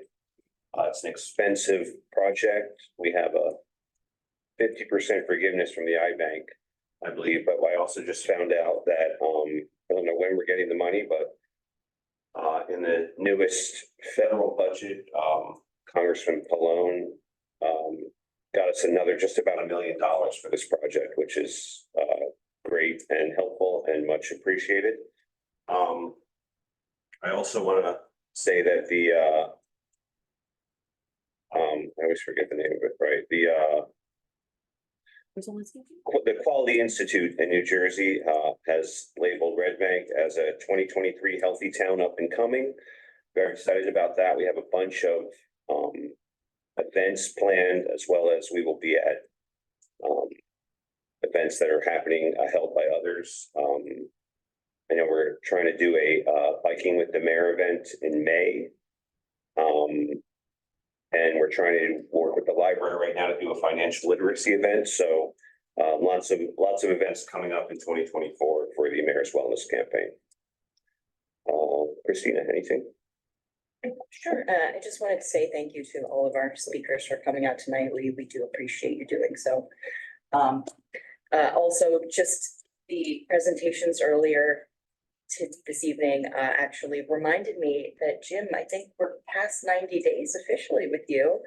And I just wanted to thank you for all of your efforts to increase communications, not only with the council, but also with the residents. We saw a lot of that this evening. And I think it's much appreciated by all of us. So thank you. Yeah, I'd also like to thank everyone for their continued comments and dialogue. Thank you. regarding a couple things with the fire department. I want to acknowledge, I failed last meeting, the $50,000 grant from the American Rescue Firefighters grant that was received by the borough to help with PPE, personal protective equipment for our firefighters. And I want to compliment the Red Bank Fire Department on the job they did in making a very good stop in Red Rock at 5 a.m. this morning for the fire there at the bar. I want to acknowledge Kathy Horgan as being honored April 30th by the Jazz Arts Project. And if Kathy's listening, I know I've been promising probably for 8 months that I'm going to have you over to spin some records with me. And I just got a few more. So soon. I want to congratulate the library, and I just want to talk a moment, because I'm a very proud father at the moment. My son got accepted to High Tech High, and I'm still overwhelmingly proud of him. But he lived at that library and with those librarians, and they knew him, and they were practically an extension of our family. And that academic success, while he had a great grounding in our home, and particularly with my wife, who's a teacher, the Red Bank Public Library played a very big role in his incredible academic success. And I can't be any more appreciative of that institution and any prouder of my son at this very moment. So it's just a nice convergence. And I'd like to just note, it's a very holy time of year. And I'd like to just wish those who celebrated Purim, I hope you had a meaningful time with family and community. Those celebrating Ramadan, I hope that it is the holy time of year that you need. And at the moment, we're on Maundy Thursday today and Good Friday tomorrow. And I hope those who celebrate Easter have a blessed Easter ahead. Thank you. Oh, okay. First and foremost, I do want to thank everyone who came to speak and to raise your voice. I appreciate it, and you are being heard, and it's going into the record, so that's very clear. Moving on to local issues, the Environmental Commission has created flyers for a Skip the Stuff ordinance, which would ban the delivery of plastic utensils for takeout as well as for delivery orders. They've created beautiful flyers. I also want to thank Captain Frazee for allowing us to use the volunteer translator program.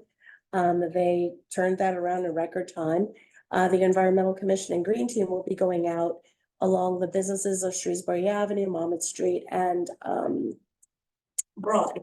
Yes, to share that information, and as well as using the borough resources that we have to make sure everyone is aware of that change. The ban goes into effect on the 22nd of April, but enforcement won't start until the 1st of July.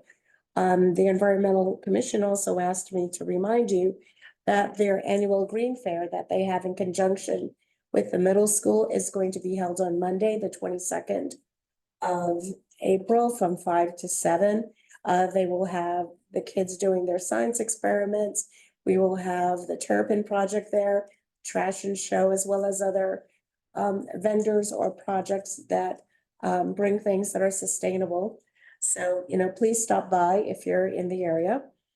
And also the Environmental Commission is continuing on the Sustainable Jersey actions. And I'm sorry to keep bothering our administrator with these actions, but there are things that we are doing already in Red Bank to make us more sustainable. So it's important to get that documented. And by having our Sustainable Jersey Silver certification, and we might even go for a gold standard as well, will enable us to be more, it would help us, put us in a better position to receive additional grants and funding. I'd like to wish everyone during this time of a lot of religious celebrations, Ramadan, Purim, as well as Easter, to have a peaceful holiday. Thank you. We had a Parks and Recreation meeting this Tuesday. I wanted to remind everyone that we have the annual Juneteenth celebration, the fourth one coming up on the 16th of June. Also, Pride in the Park is June 8th at Riverside Gardens Park. So looking forward to that. I say we have a new member on Parks and Rec tonight that was approved, so wonderful. I also, wearing my hat as liaison to our schools, I just want to say how proud I am that the mayor attended the last Board of Education meeting, as well as Councilwoman Christina Bonakakis. And, we're fully engaged in working with our state representation, Senator Gopal and Dolan and Peter Paul, to make sure that borough schools get the funding they deserve. And we have a nice note, I think you all have it, from our superintendent. I do want to thank everyone for coming out tonight. Very powerful to listen to it. I've kind of said what I've said before, so I don't need to repeat my point of view on all this. But it is very informative and disturbing. I think I covered all my things, Mr. Mayor.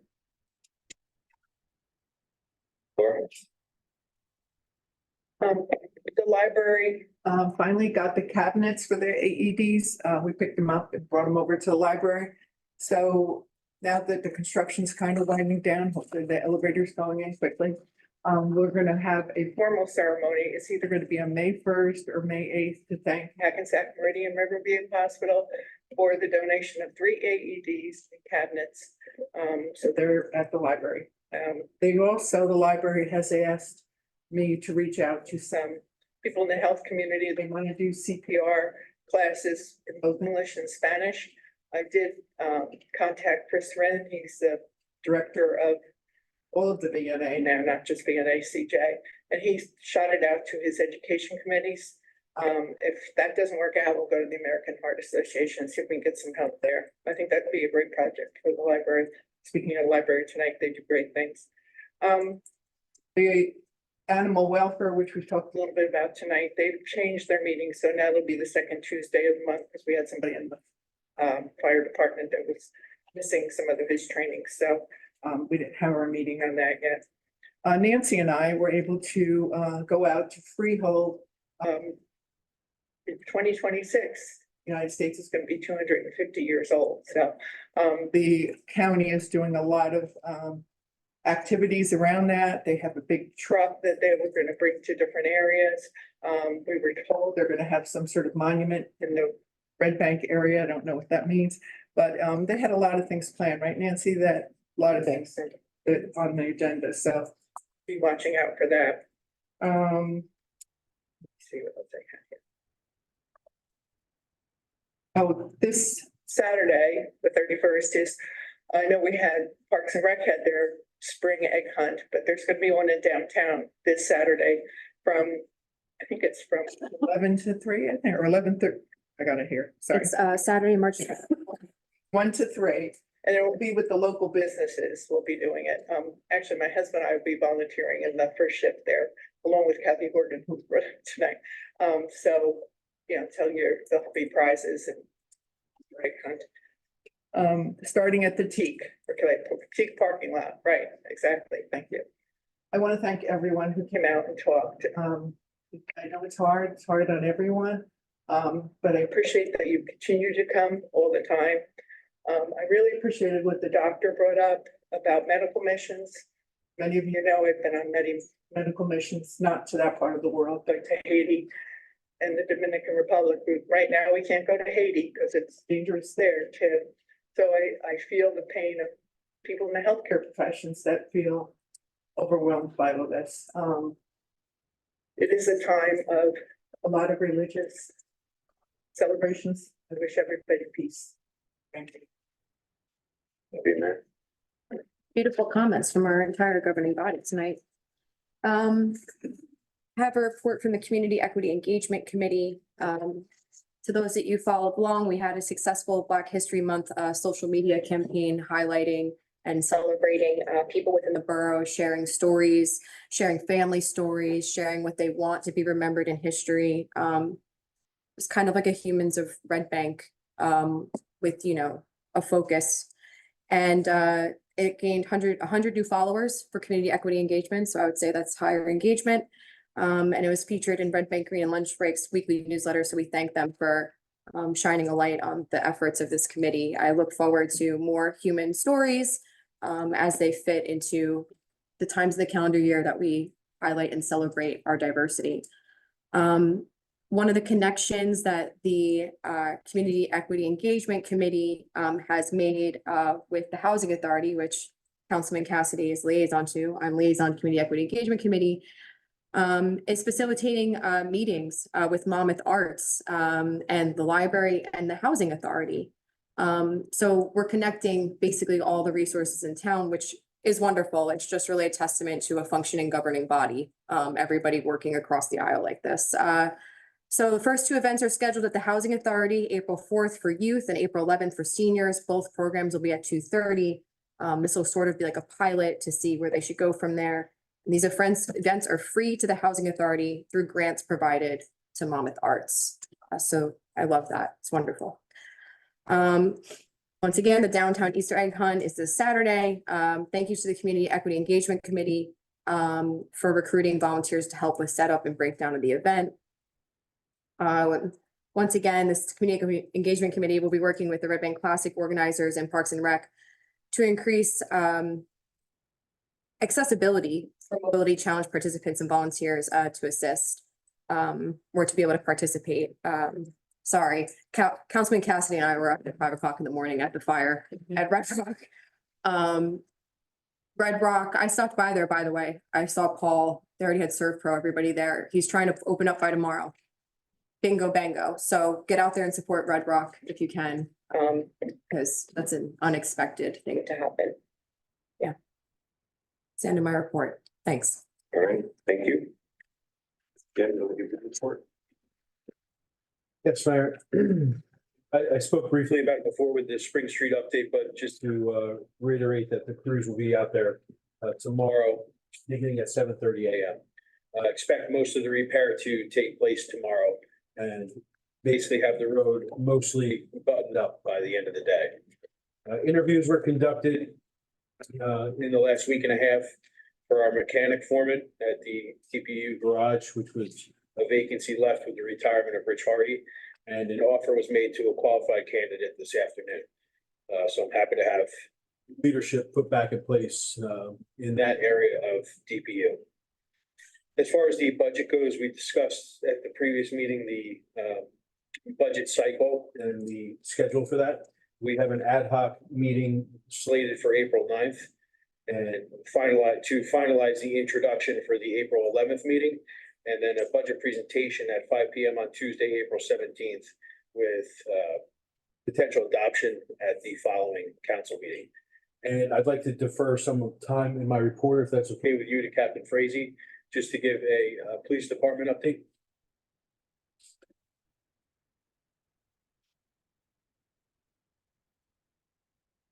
Thank you. Crazy, 90 Mile Street. Don't move the mic away, Mike. Keep the mic. I just want to thank the mayor council as well as for our manager, Tim Gann, for all the support you give to me as well as the department. I know the officers and myself are greatly appreciated. Really just want to give an update on my transition into the lead position here in the department, as well as how the department's moving forward and some other initiatives that we have planned. Overall, my transition has been, I don't want to say smooth, but it's up and down like anything else. Trying to promote positivity in the ranks and amongst the officers, which we all seem to be fairly adhesive to. A few weeks ago, we did a number of promotions for supervisory ranks as well as for command staff levels to assist me and to get the department back in shape. Everybody seems to be doing a great job with their new positions with all their duties. There's a few things I want to touch on. Kind of like an end of the year report for 2023. We ended with 18,827 calls for service. So far this year, in 2024. We are currently at 4,162. Pretty much on pace for the previous year. Currently, crime rate is relatively low, knock wood. Always a good sign. We have investigated 161 accidents so far this year, 3 of which were pedestrian related.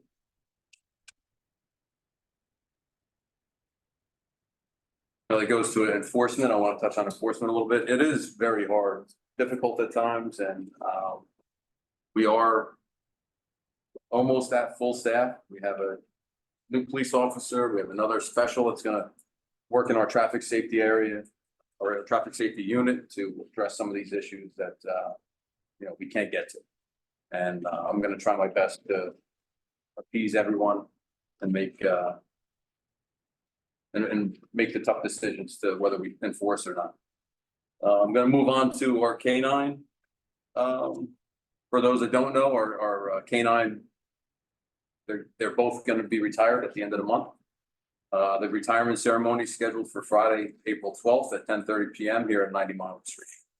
And for those that don't know, the reason, it was a difficult decision, but the Attorney General's office a few years ago changed the policy on really changed the canine policy on really the limitation of when we can use dogs.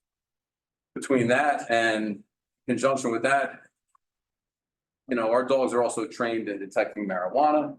With the legalization of marijuana made their jobs a little bit more difficult, and I felt, as well as Chief McConnell felt, we'd be better off probably just retiring the dogs,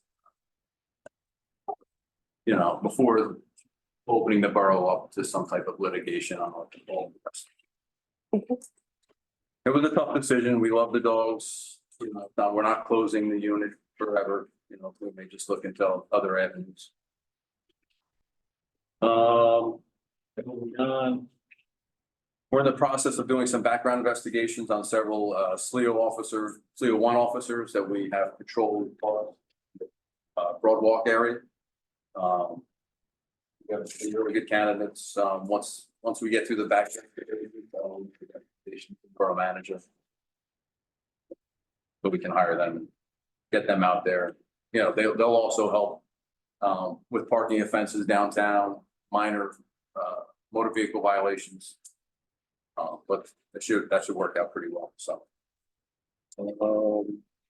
we're in the process of putting together an information session which is geared more towards seniors, but it's more towards like scams and thefts that these people are committing either online or by phone. But we thought that it's important to get information out to our seniors and to residents. So we're trying to put together a program that we can maybe promote during the day at the senior center to advise and inform the seniors of different types of scams that we see here in Red Bank.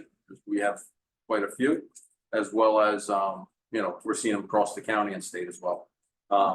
And depending on how that goes, I would like to have a similar information session in the evening hours, either here at Borough Hall or senior center or school or something like that. But, things are well, we're moving on. I'm pretty positive. Great. I have a question. What will be the retirement gifts for the canines? I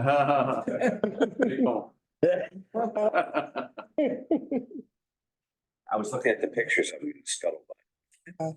Hunter looks like, maybe we could be friends, but yeah.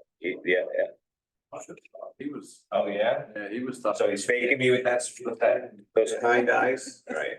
They're both tough dogs. Yeah, all right.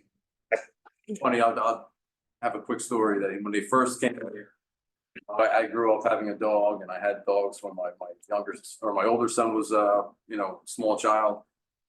So I wasn't scared of them, but you see these dogs in the hallway laying on a mat, with the rest of the department, hanging out, doing reports, and you first see them and you kind of walk up to them, like, so they smell it, like, all right, good dog, But then you see some of the work they do. It's pretty amazing. How well trained they are and how smart they are. And like I said, the unit, you know, we'll have to talk about something down in the near future, possibly getting another dog. So, it's not. My Chihuahua Terrier mix, my addition to the force. Penny. We're on it. Thank you, Kat. No, thank Thanks, Kevin. Yes. Do we have executive sessions? Okay. Can I have a motion to adjourn? So moved. Second. And you beat me to it. All in favor? Aye. All right, thank you all. Yeah.